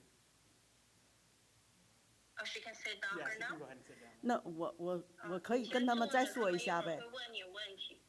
啊，那也行。 Okay, are there any other comments from the public? I'm not seeing any. We'll close the public hearing at 7:58, bring it back to the council. How does council want to go forward? I'll just make some brief comments since she was the only business owner that showed up. You know, the business owner is responsible for their staff, of what happens in their operations. And just the simple fact that they didn't have any license, this is separate from the incident with the individual. Goes back to the business owner. They did not have a certificate to operate from the state or from the city. So just similar to the previous one, regardless of the other incidences. It says that they did. Just to make that clear, the individual arrested did have a certificate from the state. She just didn't have an individual business license. Right. From the city. Yeah, this is different. Okay. Is that all, Councilman Beltran? Councilman Green, do you have any comments? No, I don't, Mayor. Councilman Rivas? Yeah, what is your process of vetting your employees? And how long was that individual working for you? 他说你怎么培训员工，然后你用多久的时间培训人？员工不是我培训的，员工他是有按摩证的，只是我一个星期试工。So we don't teach like them how to do everything because they are licensed. They have their own massage license. But then I do give them like a week to try if they can work in our shop. 试用一个星期可以了，试用一个星期可以了，就是做那个来 CT 做 permit， 不可以，那我也就让他走人了，就是这么回事情，我才没有来那个 CT 做那。再一个，他做什么？他学按摩证的时候，都教学校都会教我们做什么，不应该做什么，这是都学校都告诉的，他也是知道的。So when the individual is getting the massage license, the school will teach them what to do and what not to do. So I just believe in her that she wouldn't do something kind of like unlawful. And then, so when we hire someone, we just train them for a week and then see if they're good at massaging and stuff. So like after a week, I would say, oh yeah, you're officially working in our shop. Then we will go to the city for registration. But then if you're not, then we're just not going to give her like a work chance. One final question. Why didn't she receive a business license from the city? Can someone repeat it really quick? The question was, why didn't she receive a business license from the city? 他问为什么这个人没有拿到就是工作的执照 ，city 的工作执照。因为他才来了4、5天呢。Because she only came for like 4 days or 5 days at that time. So like we haven't decided if we want it or not. Thank you. That's all the questions. Wait, I have a question now. You want to? How often do you get new people coming to town? The question was, how often does she get people coming into town? Like how often? How often? Yeah, how often do you rotate massage people, massage personnel? He wants to know how many masseuses come into the massage parlor that work there. Like at the one time? Yeah, this person was just there for the week. How often does that happen? 多久雇一次员工啊？他不是多久，就是说，除非他在这干，不干的话就是那什么，我就得换人，就是这么回事儿。因为一直都是在我上班儿。你一直在里面上班。然后如果 So she's saying that That's a question. I'm always. Sorry, what? Say that one more time. So she was saying that she's always like I'm always in the shop, and then I'm working on I'm always working over there. It's just sometimes when I don't have like another worker, I will hire another person. But it really depends on who if they're quitting or no. Yeah. You don't have like a set staff. Okay. I think I've asked enough questions. Yeah, does anyone else have any questions? No, sir. Okay. All right. Thank you. That's all the questions that we have for now. Okay. 现在所有问题也问完了。 Okay. We have closed the public hearing. Council, looking for a motion. It's abundantly clear to me that we need to protect the public and that the hiring practices are not clearly understood and unsupervised, and I think we need to revoke this business license. I make a motion that we revoke. Okay, we have a motion on the table. I'll second that with, based on the answers from the questions that I asked, that I'm not completely satisfied that there is a vetting process. And I totally echo the Vice Mayor's statements about we need to protect the city and the establishment.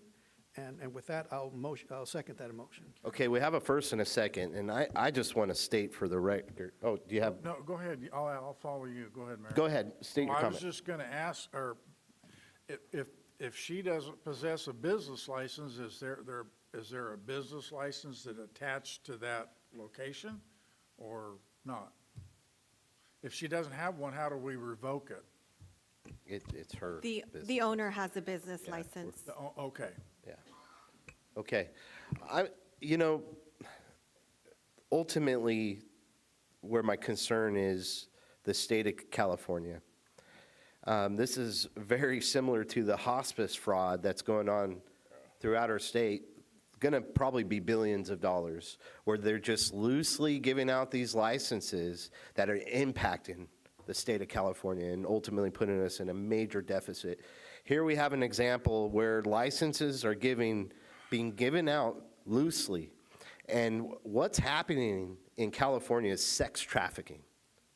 And I can't state that this is this situation here, but we know what's going on. We know that Highway 99 is one of the most highly sex trafficked corridor highways in the nation, and it's right here in our backyard, and it's in the state of California. And so as we go down this process, I hate having to revoke any kind of business license. I hate having to be a leader in this way, but ultimately we have to fix the wrong of the state once again, and we need to do what's right. So we have a first and a second. If there's no other comments, I'll call for the vote.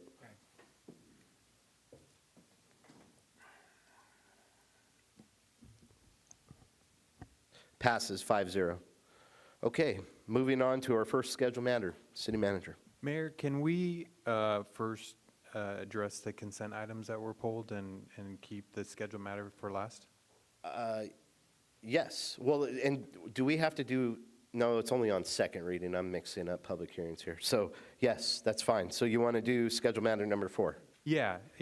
Item number 4 was pulled. It's authorization to purchase and install transit bus wraps. The staff report, happy to answer any questions.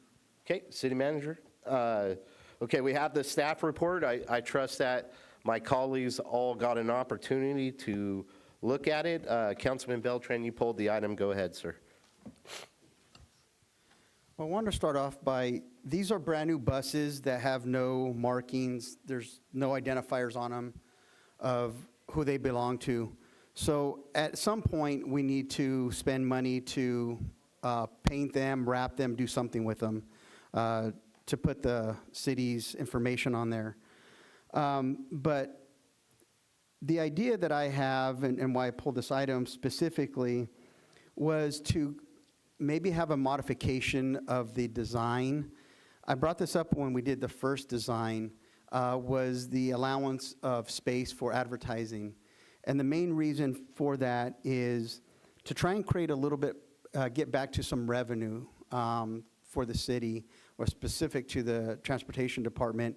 The concern for me is, given the change in fuel prices may affect transportation. Director Isom's here. I'm not sure how much the fuel cost or what is budgeted for this year. We're anticipating maybe there might be a shortfall due to the increase of fuel.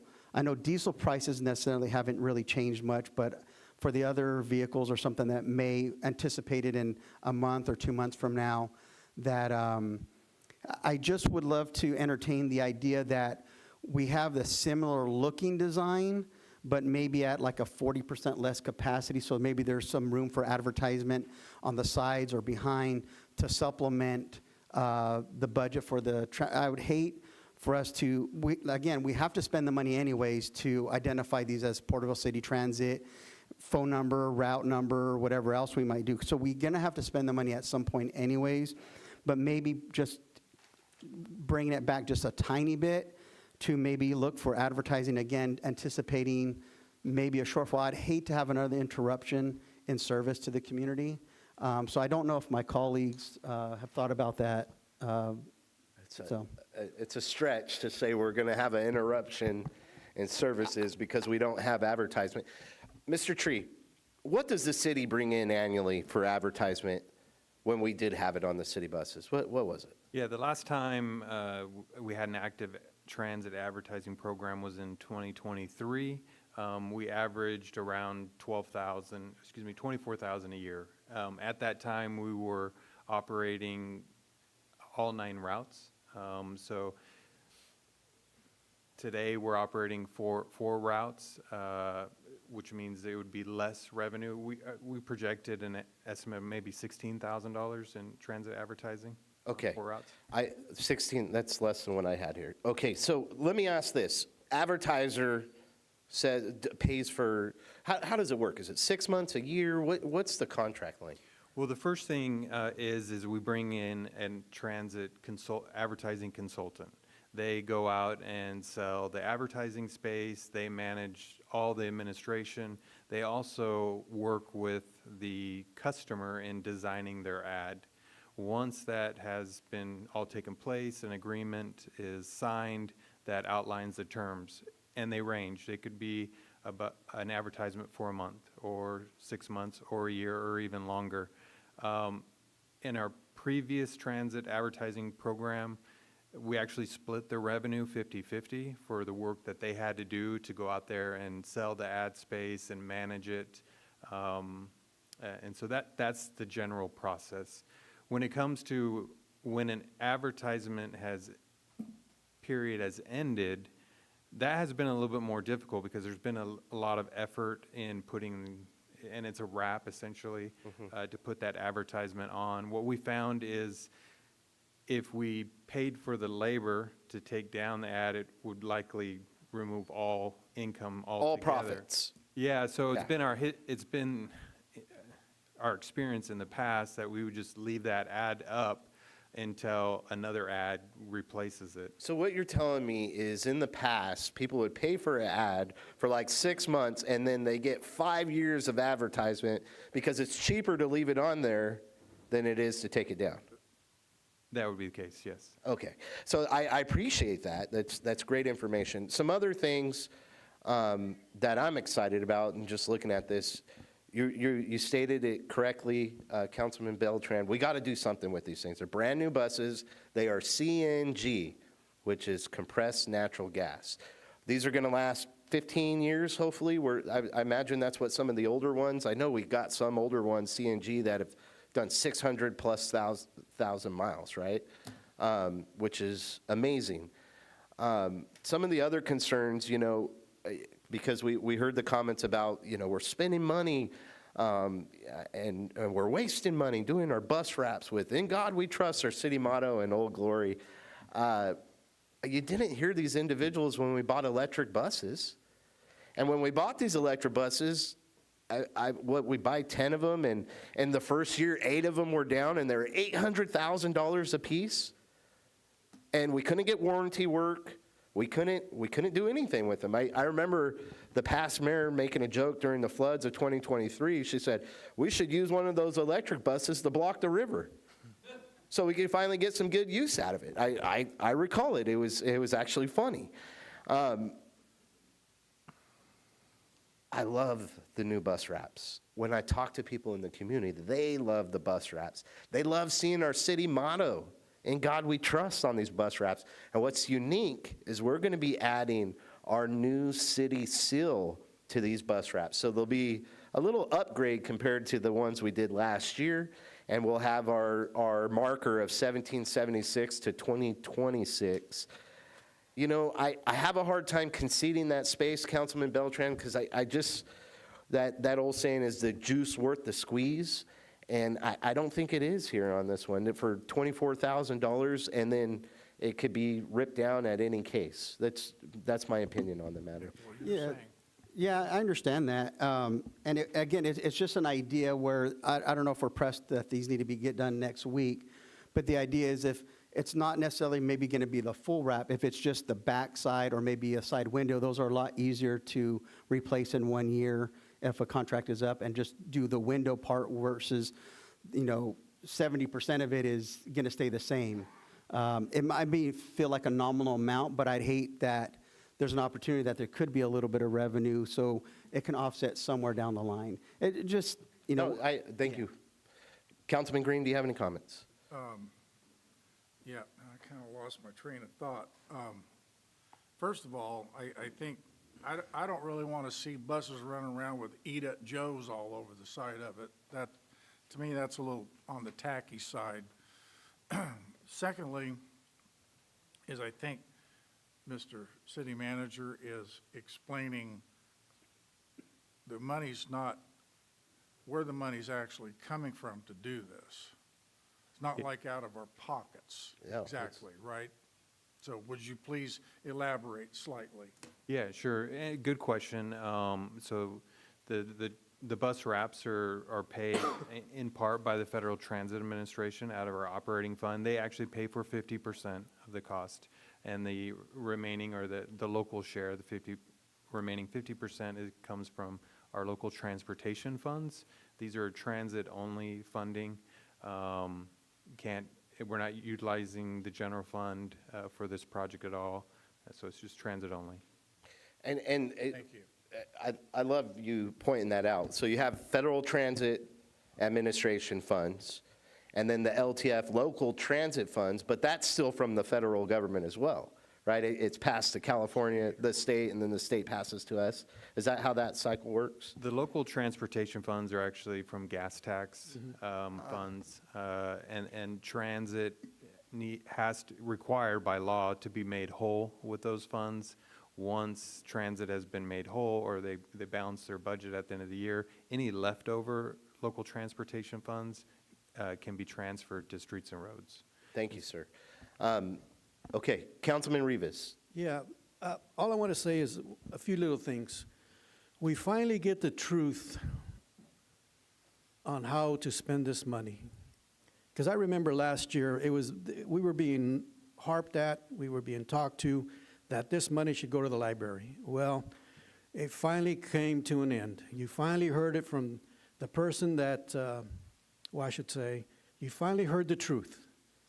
The federal funds are used for the buses, and you have to spend that money on the buses. Whether you like it or not, that's just the way it is. The local transport funds also, you have to spend it on those routes, on those buses, or on that, I lost my train of thought, but you have to spend it on that. You cannot move it from the federal and the local gas taxes and go to the library. Because I remember a particular city manager once told me, it's all about the color of money. And when he told me that, I knew there was something wrong. There is no color of money, because to me, money is only green. It's how you use it will get you in trouble. And this is why we're in the state that we're in. You don't fluctuate and you don't move money where you shouldn't be moving money. That's just a fact. So in regards to Mr. The comments up here, we finally hear that you can only use this money for the buses. And this is how we're using the money. We have to use the money or else we won't get any money back. That's just the way it is. I hope you guys understand that, because me working with the state, that's just the way it's always been. You get allocated for each department, and that department has to spend that money or else you'll never get it back. That's just the way it is. So I hope you guys finally understand, and you heard it from, you just heard it, the truth. I appreciate that. So thank you very much with that. Thank you, Councilman Rivas. Vice Mayor McCurvey. No, I think it's a good discussion. There's been a lot of rhetoric about this to try to hurt the new council, which is, it speaks for itself. But what I found interesting is, when I looked at this, and put this in my article the other day, I actually love the idea that we could advertise on our buses. I mean, if we can make revenue on this, we should do it. But what we find is that you have to spend the money to wrap it, and then you have to spend the money to rewrap it, and then you have to spend the money to work with a consultant that takes away half of that. And then, so what happens is you actually lose money when you try to advertise. And it's really a downward spiral, because now you're spending staff time to work on something that you're not getting any benefit from. And it's unfortunate, because it'd be nice, even if it was Eat at Joe's, if we could make some money, I'd consider eating at Joe's. But we really aren't making any money on this, even if it's a small portion, as Councilman Beltran suggests, which I think is a good idea, but I think practically speaking, the math just still doesn't work. Yeah, and if I may, Director Isom had a long conversation with our previous transit consultant, and if he could share what her thoughts are, if the council wanted to consider a hybrid approach to this. But Director Isom? Yeah, there is an opportunity on the, what they call a tail wrap, which would be minimal or less rewrap. It is considered high visibility and probably the most, I guess, highest value for us, because it is less involved and receives about the same number of impressions and is extended readability because it's on the back. That's the only opportunity. And again, it's on 4 buses. It would be quite a reduction from what our last numbers were. And just to answer the gas question, their natural gas, that price has not changed. Thank you, sir. That's good to know. All right, so I think I'm going to go to a motion, Mayor. I love this idea, and it's going to cost money to rewrap it or wrap it when we get the advertising, but I think we have to have the demand for the advertising to entertain it. So if there's something that comes later where you have some advertising that can actually pencil out and make some money, maybe we bring it back and look at it. But until that time, I say we go forward with what we have on the staff recommendations, and I make a motion we go forward with this. I'll second that, Vice Mayor. Okay, we have a first and a second. Are there any other comments? Just, once we wrap these, they're going to be good for, I would imagine, several years. So the opportunity to advertise is going to be gone for a while, but it would be nice to have known what a consultant believed we could get before we moved on with this vote, but I don't know if there's a time crunch of when this needs to be done. No, because they can wrap on top of it, and there's no time crunch. The number that she gave was maybe 16,000 a year. Okay, thank you. If we had all 4 done. There's a Okay. little bit more to it in that there's a 75% uptime guarantee, so it does also kind of limit the fleet. So you would have no more than a maximum of 5 buses to have an ad running on them, considering one would be down every day for maintenance. Right. To keep that 75% uptime. Okay, that helps, thank you. Okay, so the first and a second was to go forward with the full bus wrap, and then you will bring back the idea of advertisement in the future. Well, that wasn't the motion. Are you guys allowing an amendment?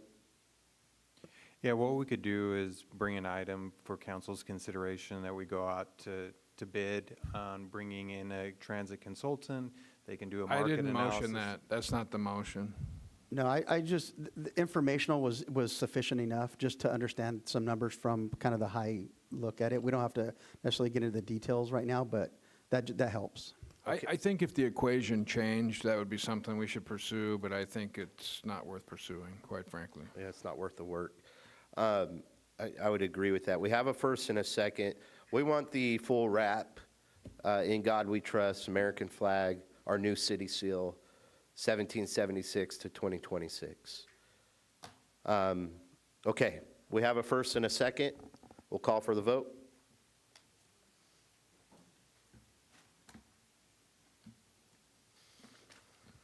Passes 4-1.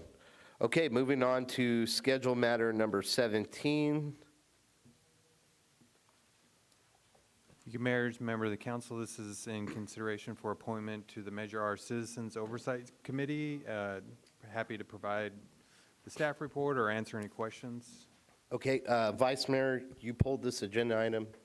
Go ahead, sir. Yeah, I wanted to pull 17 and 18. They both have the same candidate. I want to just discuss it. And I'm just going to go back and look at my notes here. It says in the application that you have to be independent and objective. And it also shows in the application this candidate is actually a candidate for office. And I've set some observations. I know early last year there were some comments made by this candidate in front of this council against family values. There was a lot of comments made in the charter committee that were hostile towards the charter committee. This candidate actually led the ransom against the city and came to the one of our other committees and when the demands for money for the Christmas parade were not met, it was dumped by this candidate. This candidate is highly emotional at times, and the responses are inconsistent. I have a hard time thinking that he can be independent and objective. I saw him last Monday after the meeting out on the street, unhinged. Someone was holding him back. He was yelling at another person. I just have some concerns because with all of the heated rhetoric we have in our chambers, we don't want to add that to our committees. And we need to make sure people are working together for the good. And the character issue here is important when we put someone on our committee. So I'm concerned because we need to be objective. And we need to be independent. And we need to leave our biases at the door to the extent that we can. We all have them. But I am a man of forgiveness. And I do want to give second chances because I expect them from me too. So I just wanted to make sure that I got on the record and talked about some of these inconsistencies before this body makes a decision to add this person to more committees, that we understand what we're doing. And we understand the expectations for the candidate if they go forward, because that's behavior that would have to change. That's what I wanted to say. Vice Mayor, thank you for the comments. And I understand why you pulled the agenda item. And I too witnessed what happened out on Main Street. And I've been in the chambers as well, and I've watched the charter committees. It's easy to let our emotions get the best of us sometimes as humans. Politics sometimes makes us do some strange things. But I believe Taha cares about Porterville. I do. He may not agree on all political spectrums with us, but I think his heart is in the best place for Porterville. And he shows that through some actions with the Chamber of Commerce. He works very hard, and he gives to our community. And something that I can relate with Mr. Saleh is he has a lack of trust. And I remember being in that seat there out in the pew with the same lack of trust for government. And I still have a lack of trust for government. I'm not over it, so I understand the position. At the same time, I believe we have 4 vacancies. We don't have people getting involved. And he's showing up to every council meeting, and he is engaged. And we've uncovered a lot of deficits and issues with the city that felt like they were hidden. And as a businessman, a business owner in town, he may have an angle to look at the budgets, because this is Measure Measure R oversight and Two Talk, he's able to look at the finances, and with that business mind and experience, he may be able to see things that we're not seeing, and he may bring something to the table that we don't know about yet. And we need eyes like that. And I think it's okay to disagree, but like I said, I think that we do agree on doing what's best for our community. Mr. Saleh, if we do put you in this position of leadership, you have to put the politics and the emotions aside, because there will be people that say slanderous and defamation things towards you. And you can't let those emotions drive you to where you get physical. And I think that's important to state just for the city side. But from my end, I think it'd be a good thing to bring him on. We need the help, and he's committed in that sense. And so that's where I'd counter back at you, Vice Mayor. You make great points, but we need more people engaged at the city level. Councilman Rivas, do you have any comments?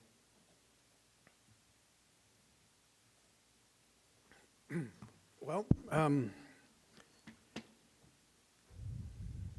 no, I have no comments right now. Okay.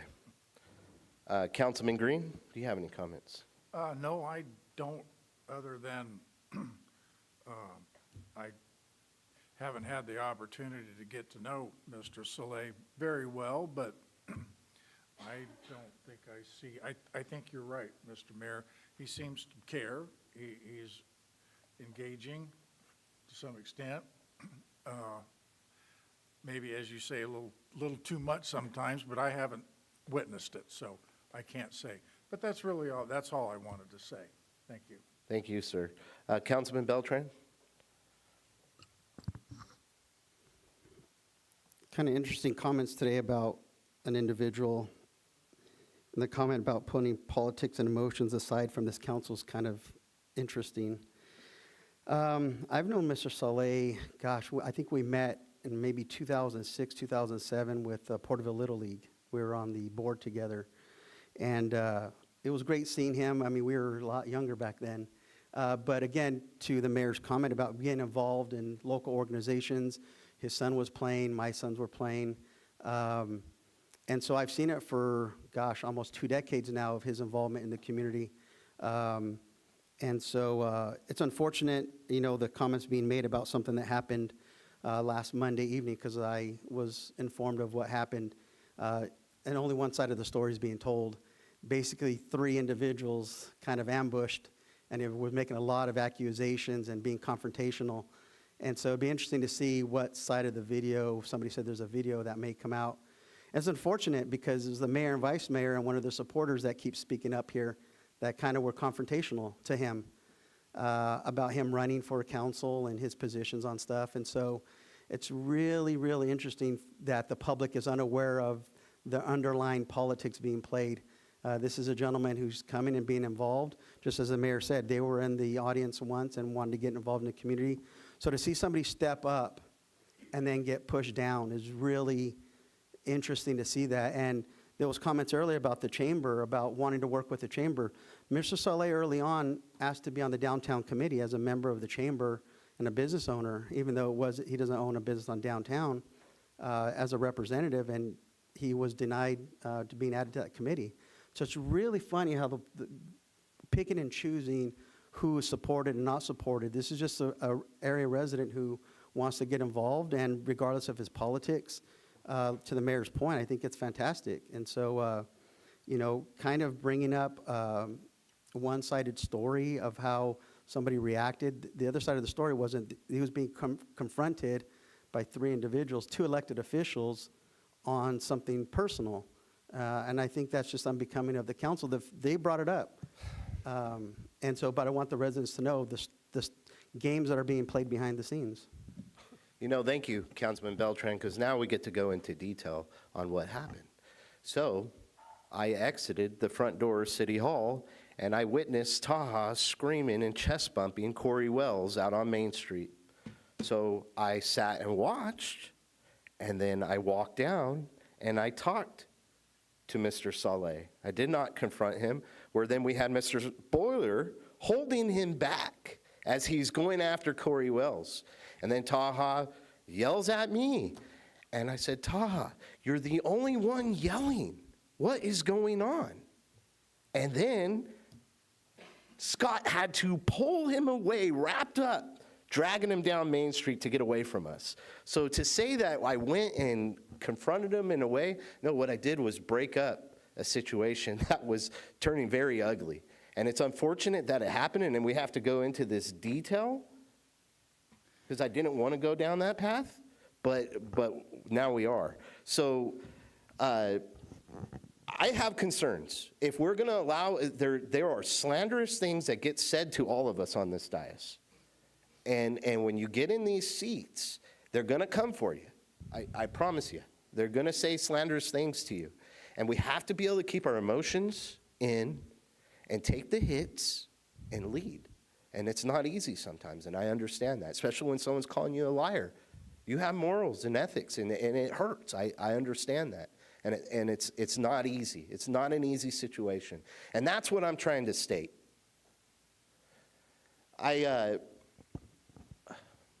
Is there any other comments? Well, I would just add to this. I didn't go into that because I didn't want to make a big deal out of it. I was there firsthand too, and I didn't want to go into that because we all have bad situations. But to a sitting councilman to go in that wasn't there to claim that he knows more about the situation and claim he's not political, that is something to behold. Well, I think we're trying to be fair here, and I think there's some politics in this, of course, at the dais.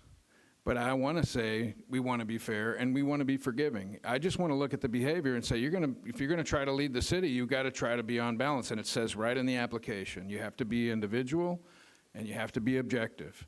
And we all struggle with that in different degrees. And, you know, I want to come and say I'll be forgiving about it, but I would just want to put it on the record to say, I don't like what I've seen so far. That's what I wanted to say, but I'm also, you know, open to taking risks because we want to take care of people. I said earlier in the meeting that there's organizations that don't have volunteers anymore. It's hard to get people.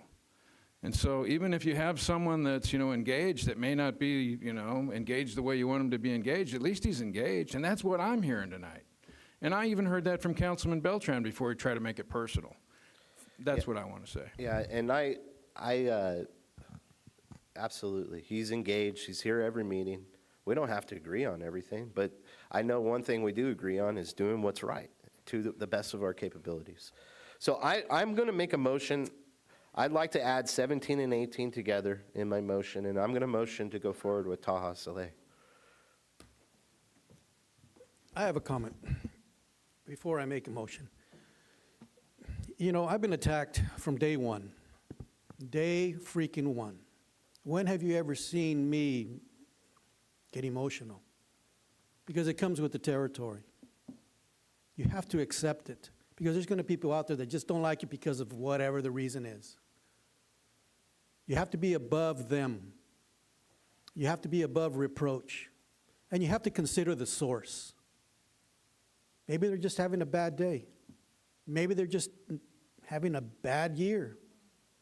But when you're up here, or whatever position that you're in, you have to take it like a professional, like a true man, or I should say a true person, and accept what they're hearing and what they're saying. You have to listen to them. You might not like what you hear, but at least you're hearing what they're saying. But you have to, but the most thing of all this is you have to move forward and do the right thing for the people of Porterville. Not the state, not the county, but the people of Porterville, period. And I get engaged when somebody tries to, makes a remark about you, or whatever the case may be.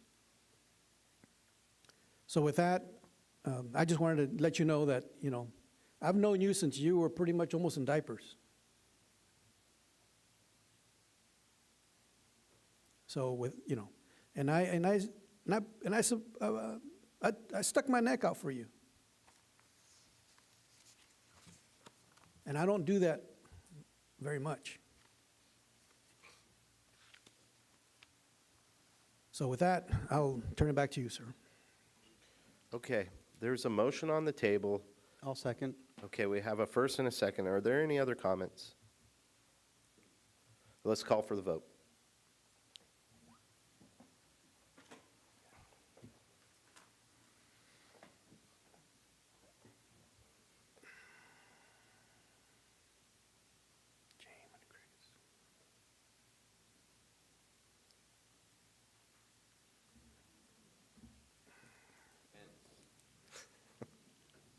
Passes 5-0. Okay. Moving on to schedule matter number 28, city manager. Thank you, Mayor, members of the council. The city council makes two hires, the city manager and the city attorney. And after 23 years, the council and city attorney have agreed to mutually agree to conclude their agreement. That would be effective tomorrow, April 8th, 2026. I do want to take a moment to extend my appreciation to Julia and her firm.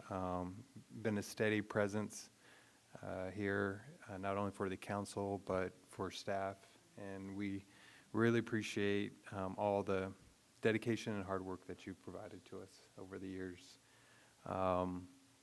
And with the decision to mutually separate, the council provided direction to the city manager to start looking at other city attorney services. The council interviewed a firm, and then provided direction for staff to negotiate an agreement with a new firm.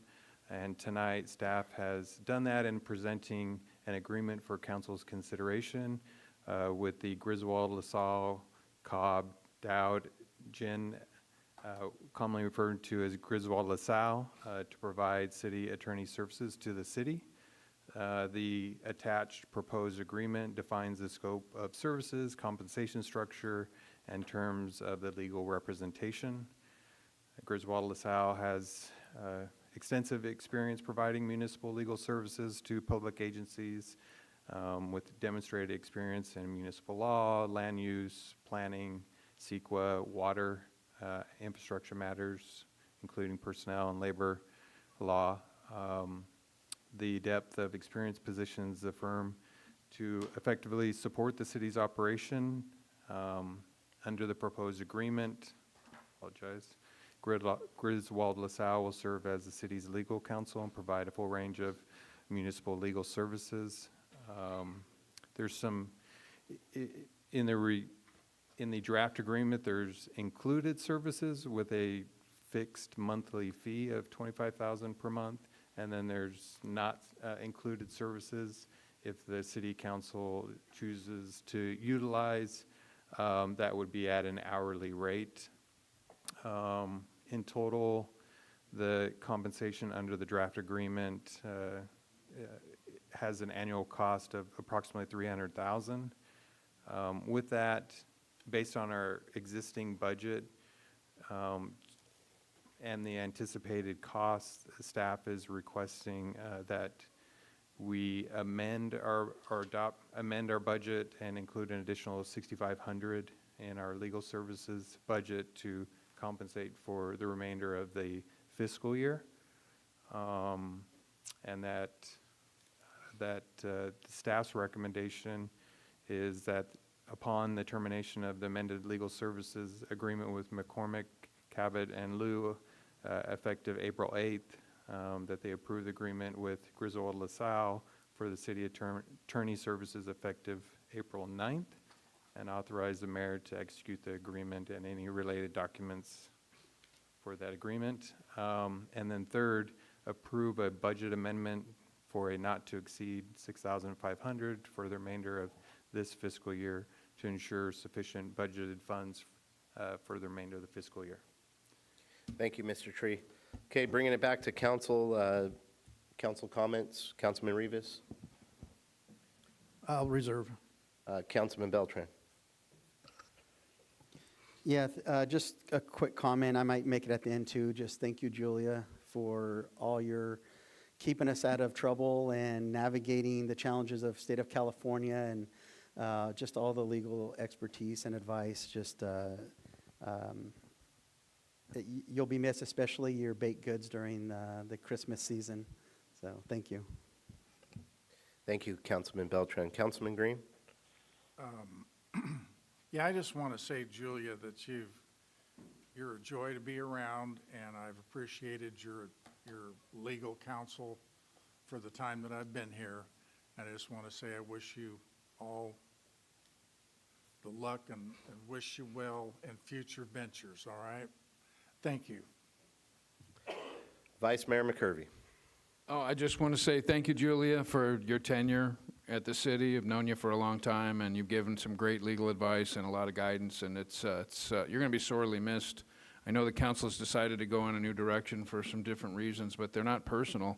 It's always been a joy working with you, and really learned a lot from you, and I just want to say thank you for always being there in support of the Porterville, and your long tenure is beyond my tenure, of course, and my words are probably not nearly enough, but I just want to say thank you, and I want to wish you well. I'm going to save my comments for other matters. Okay, I'm looking for a motion, or if there's discussion on Councilman Rivas. Yeah, didn't want to say something first because I wanted to get my thoughts. Julia, thank you very much for your dedication, for your service to this community, for the city of Porterville and its constituents. Your unspeakable knowledge on issues that related to getting us out of situations where we're at today. Because of your superiority of knowledge and where to guide us to where we needed to go and get the answers of the questions that basically we didn't know. You're going to be sorely missed. I'm going to miss your presence, your charm, and your dedication to who you are and who you represent. So with that, I just wanted to say that. In the future, if I need a question answered, can I call on you? I would appreciate that. Everybody wants free legal advice. $75 an hour. You got Maybe 300. You got to bring a checkbook, AJ. See, You can get away with that. honestly, thank you very much, Julie. You're going to be sorely missed. Thank you. Okay, I'm looking for a motion. I motion to go with staff recommendations 1 through 3. Okay, we have a motion on the table. I'll second that motion. Okay, we have a first and a second. Let's call for the vote.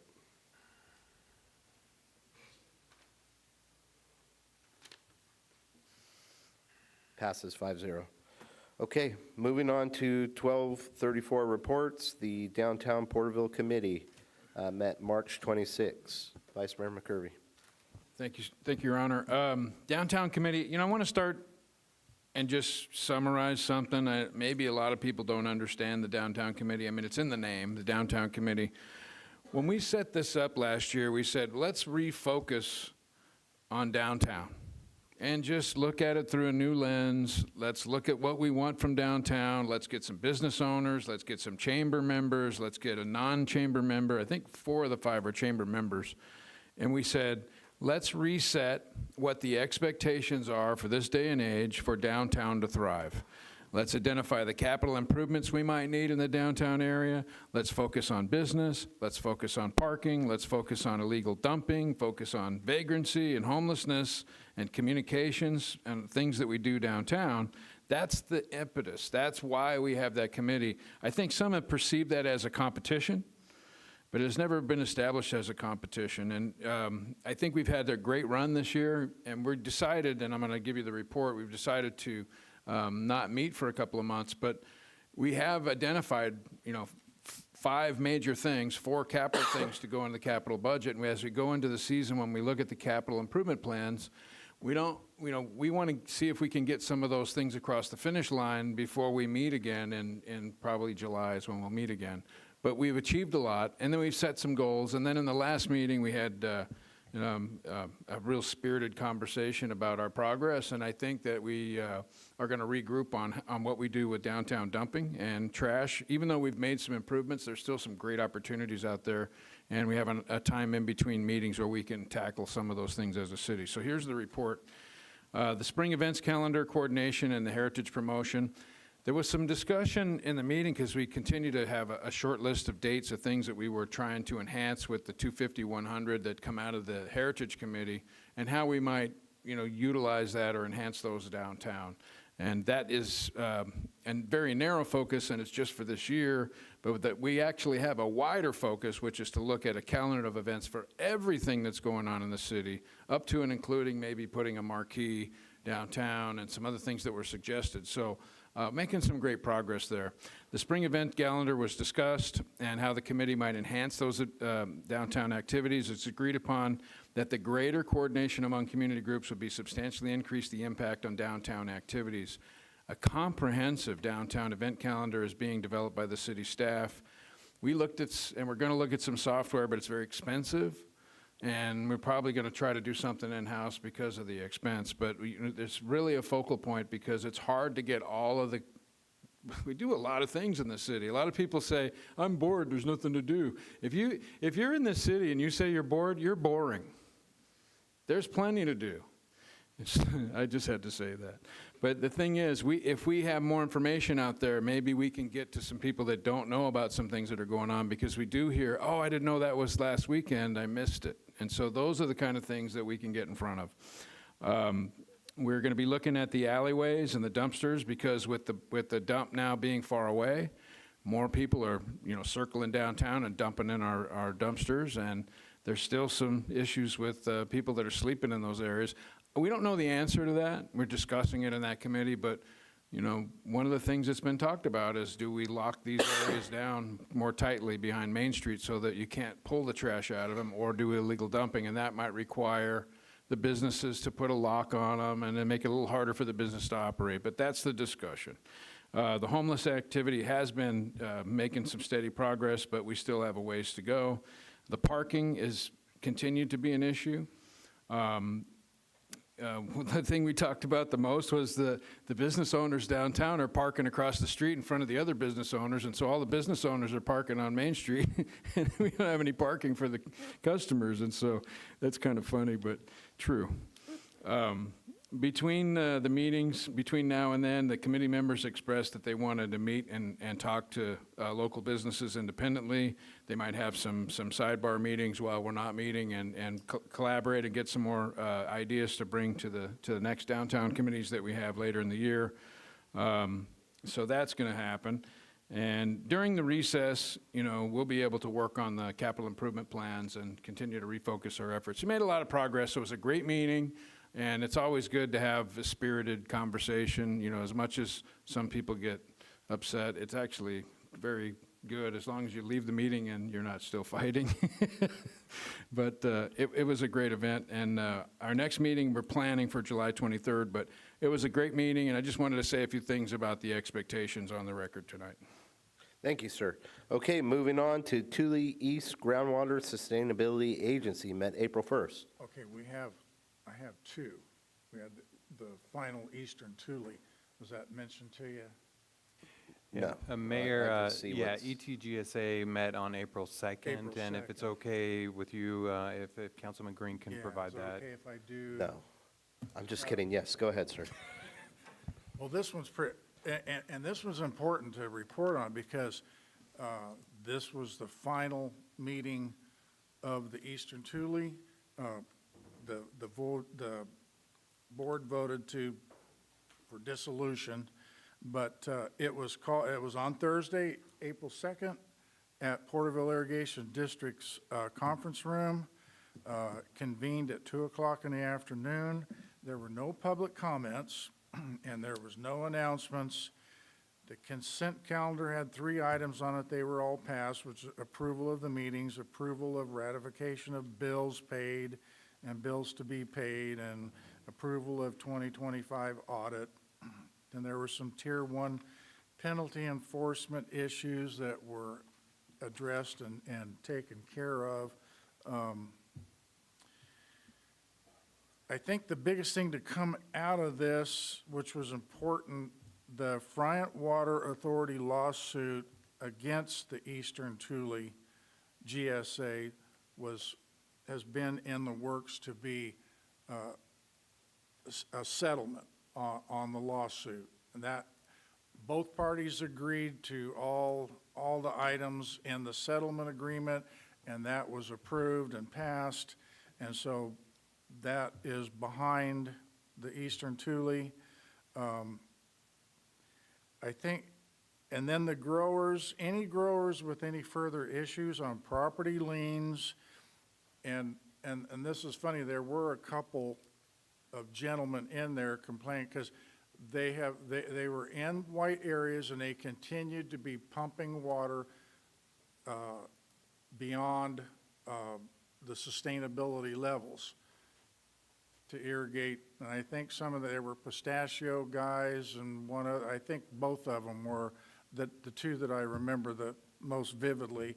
They got liens because they were not paying their they were just ignoring their bills. And I want the public to kind of understand that when you over extract and you're in a white area, well, it doesn't really matter, but particularly the white areas, these guys don't think that they're going to get done on this, and they get a bill because the extraction penalties can be as much as $500 an acre foot from tier 1 extraction. So, and they didn't think they had to pay it. Well, they finally get a lien on their property, and they're coming in there like, well, I didn't know. Well, yeah, you knew, because this has been going on for over 5 years. They should have known. No excuse. And it's just interesting that we have these guys that, I mean, they're dumbfounded. They got a lien on their, that's when they come in to take action. I mean, one guy was $100 and something thousand extraction, penalties, and a lien on his property. So be aware that that can cost you a lot of money if you pump too much water. And that basically, then the nothing really in closed session, but, I'll finish up with any growers that had further issues on property liens and penalties on over extraction, which is pumping groundwater, were suggested to take their issues and complaints to either Friant Water Authority or Four Creeks, which is the agency that tracked all groundwater extractions from grower reporting. So, and then the meeting was adjourned, and Eastern Thule Groundwater Strategic Sustainability Agency was dissolved. End of report for that. May I continue, Mr. Mayor? Yes, sir. All right. Thule East, meeting was April 1st here at Centennial Plaza Conference Room here in town. Called to order, it was at 9, I think Mr. Alvarez had it right down to the gnat's butt at 9:03. So we'll go with 9:03, all right, David? Or Robert, is that cool with you? Nope, there were no public comments. The only there was one conflict of interest, but that will come later in the report. And there was an appointment of at-large alternate that needed to be filled, and that gentleman was by the name of Chris Canella, which he played Little League Baseball, and I was his coach. Kids grow up, and I'm getting old.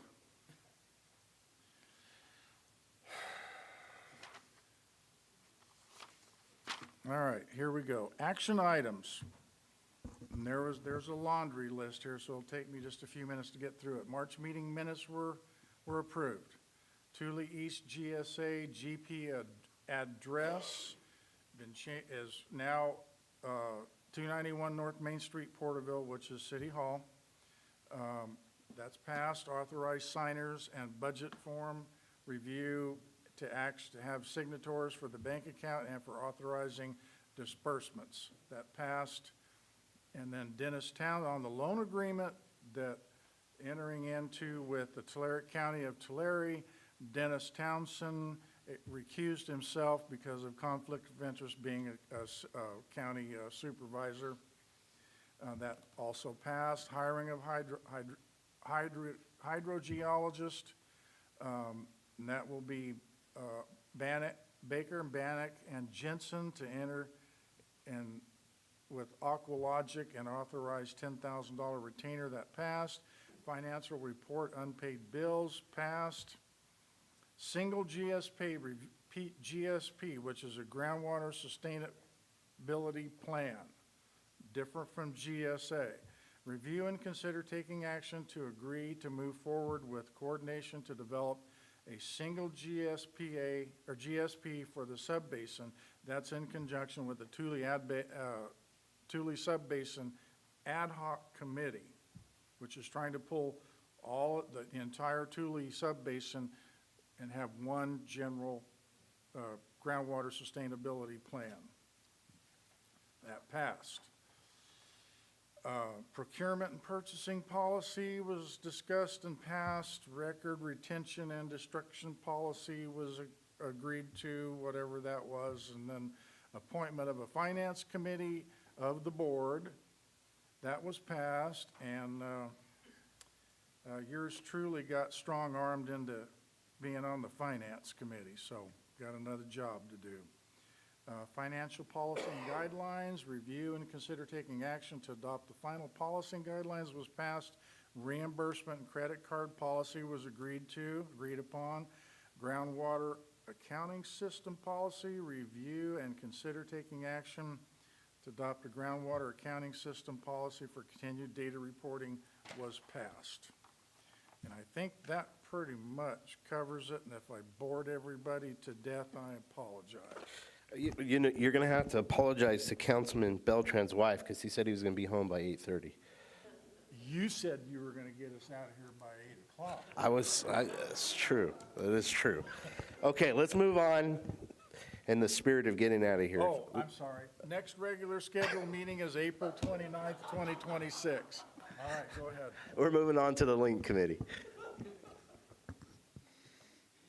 We met April 1st, 3 p.m. across the street at the Thurman Conference Room. Business as usual, introduction and welcome. Minutes were approved. The budget, no changes to the budget, a little over $5,000 in the budget. There's identifying things as we get towards the end of the year, or at least the budget for the year, of identifying dental care needs, socks, and some other clothing for the Porterville Navigation Center to hand out during Link events. Let's see. We went on to the Porterville Navigation Center update. They give us the numbers, basically a yearly and a monthly total of those participating in the, so the beds are full there. There's 15 beds in emergency and 15 in bridge housing, so a total of 30 beds, they're full. But the showers and restrooms continue to be used very frequently, so it's a great investment for that use. Prior, people were going to downtown businesses and other places, so it's great to see the numbers. I think the restrooms alone is over 4,000 uses. And so let's see. We talked about briefly, the expansion project is happening there, and they're kind of showing the layout of the I don't know what you would call it, the like kitchen dining hall area that's going to be there, and the new permanent showers and restrooms there. And there was a little confusion on the layouts, but city manager was able to kind of answer some questions, and so that was all figured out. But everybody was just excited to see that expansion and investment again for those experiencing homelessness. The next was discuss the subcommittee meeting. The subcommittee to the Link event is separate because they work more on the fundraisers and needs that the Link has. And I want to thank Alexis for showing up and helping out with haircuts. That's one of those things that is so important to individuals to just self-care. And so thank you for stepping up because there's been some inconsistency in that area. So we appreciate your talent and your time. Another thing that got brought up was shaded. You know, during the summertime, it's really hot, and so I'll bring an item when we look at capital improvement projects to maybe look at some type of minimal cost but permanent shading for the area, because everybody has to bring their pop-up tents, and it's kind of hard for everybody to drag those around and set up and take down. They can get damaged pretty easily. Let's see. Another pretty significant thing we talked about, and I've been on the homeless committee for 3 years, and I think Councilman Rivas could also speak to this. A lot of people ask us, you know, when somebody's experiencing homelessness, okay, where are the avenues and ways that they can get support and help? And so we have all these different organizations in the community, but what gets really difficult is, unfortunately, there's a lot of turnover in those fields and those organizations. And so case managers, even management sometimes turns over, and it's kind of hard to get people's numbers or who's showing up to the meetings. But additionally, because the funding from the either federal or state and local government is constantly fluctuating, that, you know, there might be a program that started 5 years ago that people got in that programming, but the funding was cut or the priorities shifted. And so it's a constant flux of, oh, I thought this organization did this. Like, oh no, the funding got cut, so this other organization does that now. So as members of the Link Committee, it gets really hard when people are asking us, where do I go for support? And so one thing that we're trying to highlight and work on is like an organizational chart. Overall, it's KTHA, which is a Kings Tulare Homeless Alliance out of the Hanford area. So they're supposed to oversee our Link event. Well, they do oversee our Link events, but they're not always present for those events or at our meetings. And so we're trying to design an organizational chart to show like Family Health, Central California Family Crisis, Kingsview, even like what PD resources are. So we're trying to make a chart so when people ask us, we can kind of show them, because it changes all the time. So I think that was, to me at least, a highlight to show the community, at least even homeless individuals, where they can go. If you have housing needs, this is where you go. If you have mental health, this is where you go. And it's like a web. It's really complicated to follow. So we're trying to clean that up, not only for us as committee members, but just for the community to be aware of where the funding goes and support in the community. Is there anything else, Mr. Councilman Rivas, that you might want to add to that? No, Mr. Beltran, you pretty much covered it. And, you know, I think when we overlapping, we get a organizational chart, I think it'll answer a lot of questions for the constituents and for the staff and the city. Oh, So yeah. I think that is what I think we need to focus on, and I think, but other than that, I mean, no, you pretty much hit all the right markers, so I appreciate that. Thank you. Thank you, sir. So our next meeting will be held May 6th. Again, across the street at 3 p.m. at the Thurman Conference Room. If you're a volunteer, you think you have some time, the address for the Navigation Center is 140 South C Street. They can take clothing donations. These are adults, so hygiene products, or even your time. Their staff is always there. It's 24/7 that you can ask and leave your information. They can contact you of ways you can help. So thank you.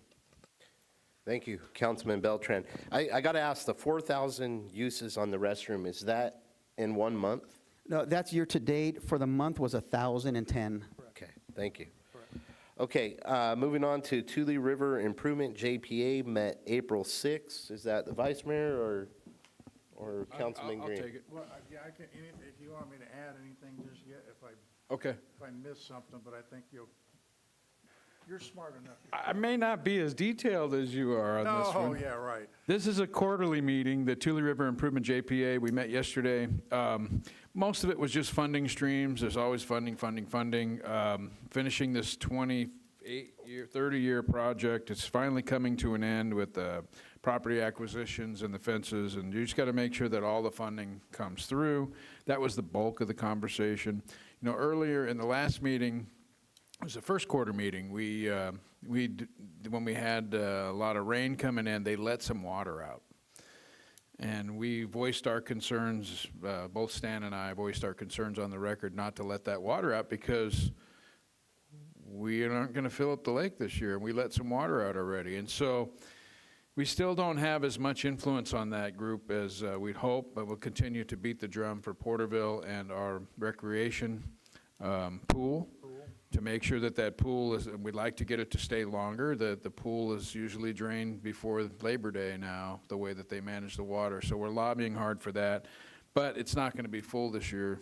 So looking at the estimates right now, that the lake will only be about 65 to 70,000 acre feet, which is not going to get us to the level we need to test the new weir. And so that's going to put off, you know, us filling it up next year because we got to go through this testing phase. So that's going to take several years. The water release impacts us in other ways too. When the water was released, it meant that the waterway then couldn't be worked on. The joint powers improvement is about improving the waterway. So we weren't able to do anything, and it's all tied to permits. So what happens then is that will be put off until the next season. And so didn't get a lot done. We talked a lot. Yeah, they always do that. But that's my report. Did I miss anything? No, I think you got it all. They got All right. the land acquisitions are finally taken care of and approved, and everybody's happy, and the fence, and something about, I think the county looking into maybe doing the road work themselves, hopefully, for the new road when they have moving it back. So I think you got it all, Edward. Thank you. Thanks, Stan. Okay, moving on to oral communication. If you have anything you'd like to address the council, please come forward at this time. You'll have 3 minutes. Hello, Mayor, City Council. My name is Lee Qualls. Address is on record. First off, I want to thank you guys for a good meeting tonight. Thank you for pulling the licensing for the massage parlors. That's huge. And also, I'm very grateful tonight that we had a homeless person come in and actually express some feelings that she had. And I by no means want to discredit the fact that she is homeless and she does have some issues she needs to get through with some people in the city. But I'm glad that she was here because somebody got to witness something tonight. I was speaking with her outside and she told me her situation, and I asked her, are you homeless by choice or something catastrophic happened? And she wouldn't answer me. And I told her, I said, if you're homeless, I can get you put in a place tonight, right now. We can go right now and go. And her comment was, no, I don't want to go. I pay taxes and I want to complain.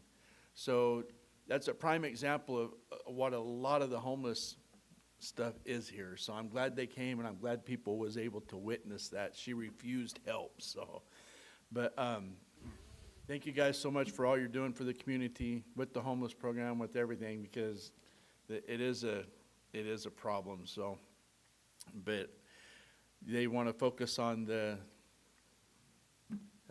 building out there on Plano, but you guys have put something else into place. So thank you guys for not just leaving them out on the streets to have somewhere else to go. Thank you, sir.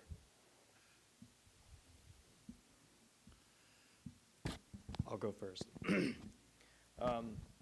Corey Wells, I just want to share my appreciation for the way you guys worked and discussed that items regarding Mr. Saleh. And it's kind of wild to me that people could have such contempt and act like they don't up here, but will act way different when they're behind the scenes. Less than 24 hours after that incident, they try to act like they're not, they weren't, he tries to act like he's not a part of this. But then less than 24 hours, I get blocked from the page. I didn't even mention the page, and they already made a post mentioning my name. It's pretty comical. And Mr. Beltran, I mean, you did the same thing. You blocked members of the public from Porterville FYI, even though they come up here, including myself, and I wasn't even making comments on the page, and you blocked me. And it's wrong to target members of the public because of their free speech and go after them and try to destroy their livelihoods and kick them off of association boards. It's wrong to target people like that. It's not okay. So I think it's very honorable what you guys did. he can continue to post along with his friends on it, that's fine. He has a free speech right to do that. But it's not okay to target other people because of their short-term vision for politics. This is a community. It's a small town. When you come up here, it's not like you're on some national TV, guys. We all can see who's in this room.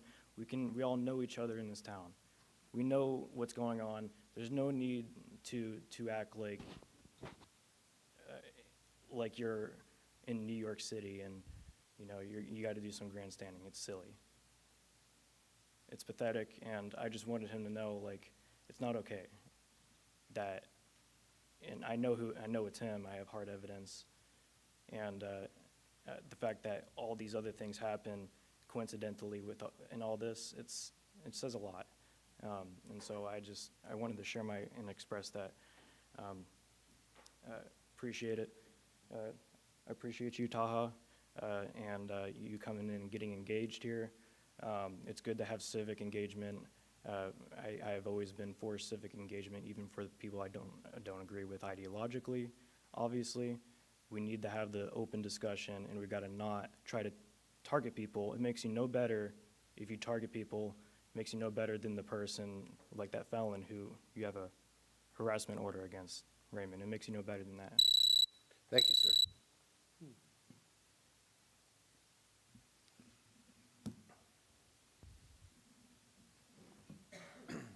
Adrian Moraga, Porterville Elks Lodge. First, congratulations, Taha, on your appointment. I will accept your invitation for and take it back to the lodge. It's September 24th, you said?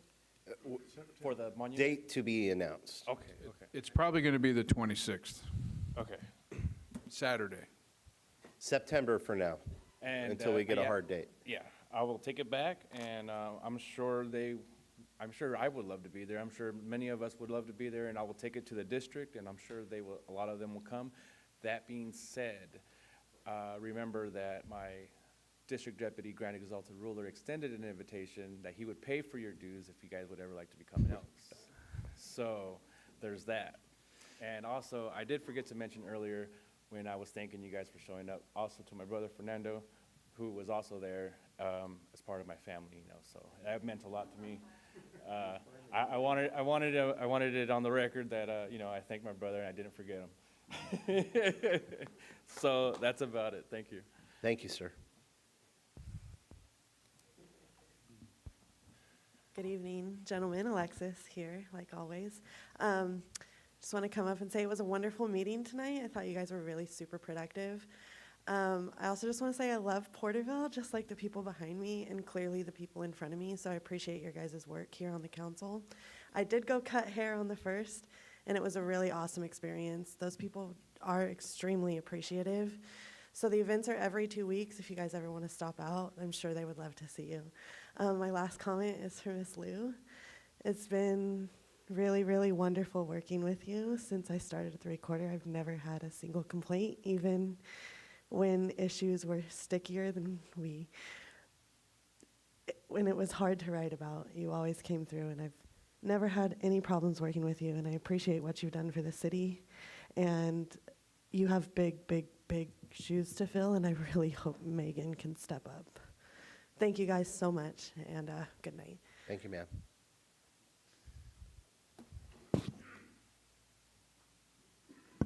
I'll sell the address on file. I wasn't going to speak, but since this is your last meeting, I just want to say thank you. When you volunteer and you get put on a committee, you don't get paid in like dollars and cents, but you get paid in something I think is more important. That's human capital and meeting people and being better. And one of those people was you. So thank you. Thank you, Mr. Rivas, for putting me on that charter committee, because I wouldn't have met her. I would have met a couple other people here. And that's why I was kind of sad that it went away. Not because of the good work we were doing, but because of the relationships I created. But they don't go away, right? And thank you for putting me on another couple committees. I get to meet new people and create more meaningful connections. So that's awesome, and that's kind of like my plug for members in the community to step up, not just here, but in any organization, because like the vice mayor said, maybe not in his words, there's a lot to do in this town. Yeah. And we talk about things to do, but you can build whatever you want. I believe you can build whatever you want, but it's who you do it with is what I've learned. See, I've done a lot of things, gone a lot of places, but it's who I did it with is what stuck with me. And then I quickly realized I can do some really cool stuff in the backyard here in Porterville, and it's fun as hell. So I echo that. And again, people, get involved, please.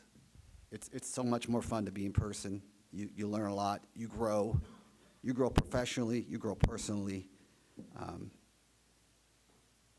But we will miss you long run, and I look forward. So thank you for this opportunity.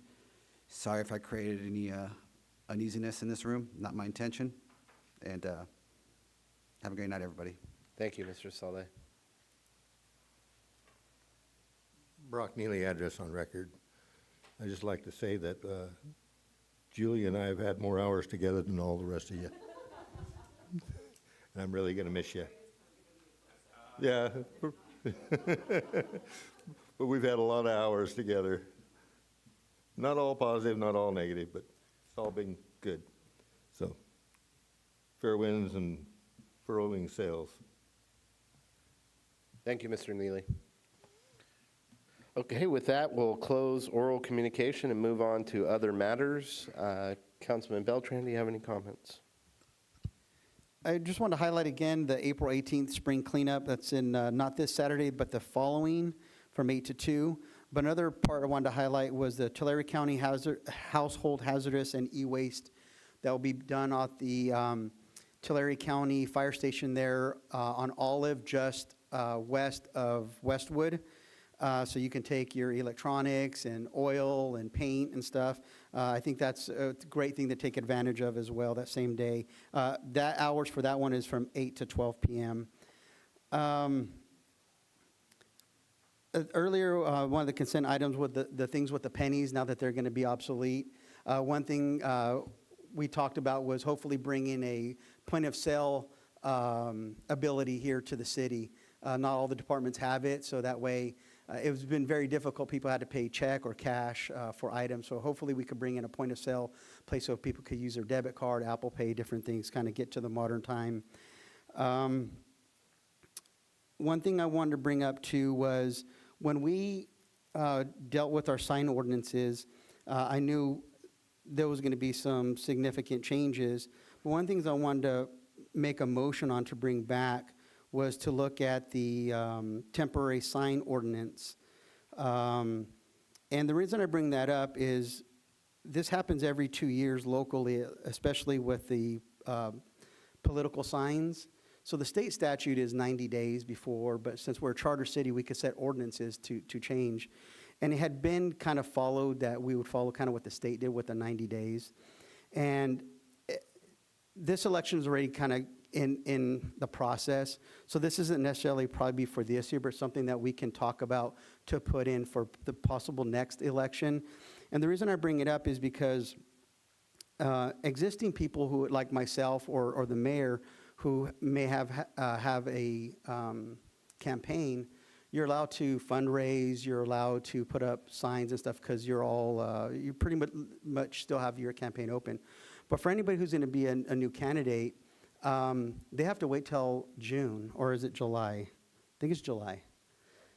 Yeah, July to be official and to get their paperwork. And so they kind of, you know, whoever's an existing candidate has a head start, a 3 to 4 month head start on other candidates. So this isn't necessarily pertaining to this election, but this is the effect when you just kind of go through and get rid of a lot of ordinances without being specific. So I'd hate for, let's say in the next 2-year cycle, when other candidates may come up, that whoever's going to be a new candidate has to wait several months when existing candidates can already start to campaign and have signs up. And so I think we need to relook at that ordinance to make it a little equal for all the candidates who may be wanting to run. And so I would love for this council to entertain my motion to take a look at it. And again, because it's already in something that's happening, that this is maybe something that we could put in for the next election. Okay, we have a motion on the table, and I'd just like to state for the matter, because there's more disinformation, you can start a committee anytime you want. You don't have to have the city's permission to file to have a committee, to fundraise, to pay for yard signs, and to do those things. So that's Well, false. You can, but the fact that, like, for somebody to say, hey, I'm running for city council, but yet they don't have the signatures, they haven't qualified yet. So technically, yes, you can ask for a tax ID number and stuff. Exactly, yeah. But however, legitimately, you're technically not a candidate yet. That's all. Yeah, It's a technicality, so. It's a stretch. Well, you're not Now, legit. Where the technicality is registering with the county, which I had to do my first run, but I still was campaigning before I even registered with the county the first time I ran in '22. And so, once again, it's disinformation. If someone wants to get engaged and run for a council seat, they can file and start the process at any time. Yeah, this is specific to the signs. Okay, we have a motion on the table. Is Councilman Beltran asked for someone to entertain it? Is there any entertainment? Okay, I'm not seeing one, so. No problem. It dies for a lack of a second. No problem. And just lastly, again, Julia, I feel like a goodbye isn't sufficient enough for all that, the time. And so I'll just end it with I will see you later. Thank you, sir. Councilman Rivas. No, I have no comment. Okay, Councilman Green. Robert, I wish to extend to you an apology because even this afternoon, I was going like, okay, when I give my report, I want your comments also if I've missed something. So if I dish you again at the next meeting, please speak up, okay? Will do. Because sometimes I'm a little thick-headed and I forget stuff, all right? Because I would like your input too if there's something I've missed, okay? So please do that. Okay. That's all I have, folks. Thank you, sir. Vice Mayor McCurvey. Yeah, I thought it was a great meeting. We're starting to have real conversations. It seems like it took a while to settle down, but it's great to have my secret admirers in here quoting my articles from the paper. I actually enjoy that. The one that was in here, was it 2 meetings ago, that was yelling so loud that the gain on the speaker system, it couldn't even make it to YouTube. It's like some people come in and they are unhinged. That's crazy. I want to make just make a statement. What I heard from the audience tonight too about the conversation is, let's not act like we're a big city. We're a small town. We all know what's going on. We see the patterns. If you want to try to hide behind an anonymous handle and you want to try to act like you're not doing some things and trying to be sly, yeah, that you can do that, but everybody sees it. And I would just call on the curators of Porterville First, the smear merchants at Porterville First, that Facebook page that's already using anonymous posting and banning people and spreading misinformation. Stop doing that. Just have an honest and open conversation. Let people talk. Let people have a conversation. Don't try to throttle them and ban them. And that goes for Porterville FYI too. We're talking tonight about how we need to get information out to everybody. And one of the biggest Facebook sites out there, it bans people that it doesn't like. And so it throttles information. That the name of it is to get information out, but only certain information gets out when you handle it that way. And so I would just call on people to be a little thicker skinned, have a real conversation. It's a small town. We all know what's going on. I would just call for free speech and let's be real. I try to approach people that don't agree with me, that come up here and yell at me, and they don't want to talk to me when I'm out in public. They only want to come in here and yell at me. That's okay. But I just say to you, I'm approachable. I try to talk to people all the time. Let's drop the pose and let's be real. That's what I wanted to say, Mayor. Thank you, Vice Mayor. It's interesting. I had someone reach out to me today about Porterville FYI, and they thought that I was actually running that page, and they were banned. So they were upset. I guess they got a couple posts censored about a mountain lion or something on the east side of Porterville. I'm not quite sure what was going on there. But I let them know that I have nothing to do with that platform. I have not been blocked on Porterville, FYI. I've heard of people getting blocked. Now, I have had posts blocked, and so it is sometimes comes off as politically hostile, I guess you could say, or not allowing certain freedoms of speech.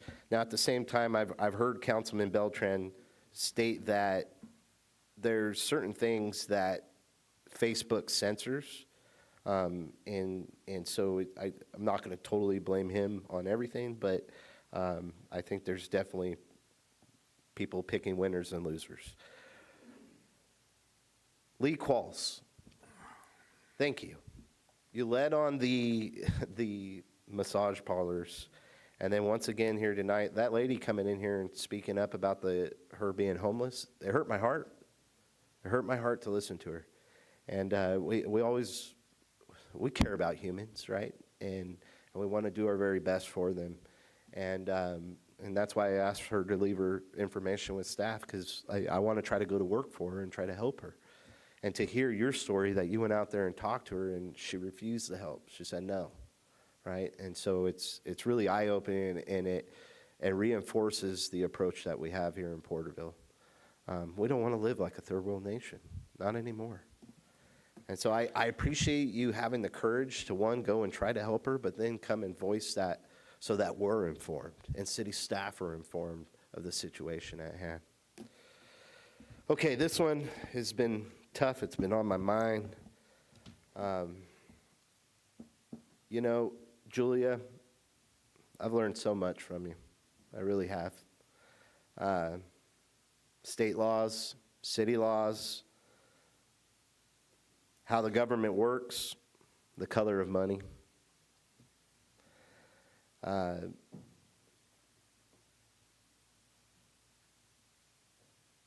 It wasn't unanimous to go this route. It was a very tough decision. From my end, what I'd like to state is I appreciate all the hard work that you've done for this city for countless years, right? You've dealt with a lot of different personalities from this dais, and I know that. I think that you've always tried to go to work for the council, and ultimately in that approach, you're going to work for the people because the council is elected by the people. I really appreciate some of the work you've done while I've been mayor, where I've really got to work with you one-on-one, and we discussed the approach, the no camping, or what I call the homeless ordinance, but the no camping ordinance was major. That took a lot of your hours and time and effort and research. The charter review, and you've done this multiple times, but you're a great asset and part of the team and the big brain, really, when it came to putting these together. But something that you helped champion, and I may have come up short on this, but I really appreciated your work, was the women's safe spaces, parental rights, and medical freedom. I thought that you put together a great documentation, and you went to work for this council, and I really appreciate that. I know you've done your very best for this city. So what I did ask city staff was to make you a plaque, and I just read it: in recognition of your dedication and exceptional service, Julia M. Liu, for over 20 years of invaluable service and commitment to the city of Porterville, with deepest appreciation and gratitude.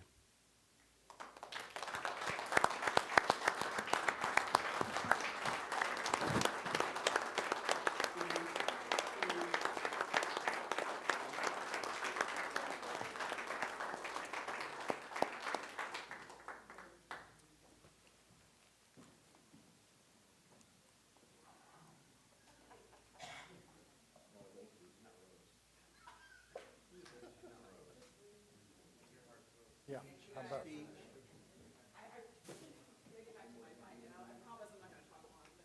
Okay, all righty. Okay. I try to hide my emotions the best I can, man. There's the cover for that as well I have up here. Once again, thank you. Thank you. On behalf of the people of Porterville. With that, we still have closed session. Yeah, we do. We still have work to do. And I'd pass it off to you, Julia, and then we could close with the city manager, and then we could go back into closed session, because you're still not done. I know. I just wanted to also say thank you, and not just to the council, which I do appreciate, but department heads, staff, everyone I've worked with, and also a huge shout out to the community. Because, and I was sitting here and I was sort of writing down, we were talking about data and statistics, and I counted, and I could be wrong on this, well, I've been here almost 24 years, actually. In fact, frankly, I probably have been, if you consider that I was probably interim so I probably have been here 24 months, or 24 years, I'm not sure. But that's 12 councils, if you go through the 2-year election cycle. I think it was 9 mayors, including Mayor Meister, 3 charter review committees, just 575 prayers for Porterville in the invocations, because no matter whether it was a one given or a moment of silence, I always gave a prayer in my head for Porterville, for the officials, for the staff, for everybody to be making their decisions from the best possible place. And 6 city managers, many department heads, and probably at least 575 members of the community. And it's been such an incredibly rewarding experience to work for the city. I learned how to be a city attorney working for the city, and it has been an incredibly rewarding experience. I apply the knowledge I've learned from here in everything and everywhere I go. And my favorite thing in the world is to try to help cities solve problems, and to try to make where I'm working for a better place. So thank you for the opportunity. Greatly appreciate it. It's been a joy. Thank you, ma'am. I got to add one thing that I left out in my little speech was your note-taking. I'm kind of crazy with my notes, and then I went and worked with you, and I realized, wait, my notes actually make sense. So it really has been a great honor working with you, Julia. Mr. Tree, take us home. Thank you, Mayor. I first want to start out, I know Fern was a little nervous about the item for the public records software. We appreciate the council approving that item.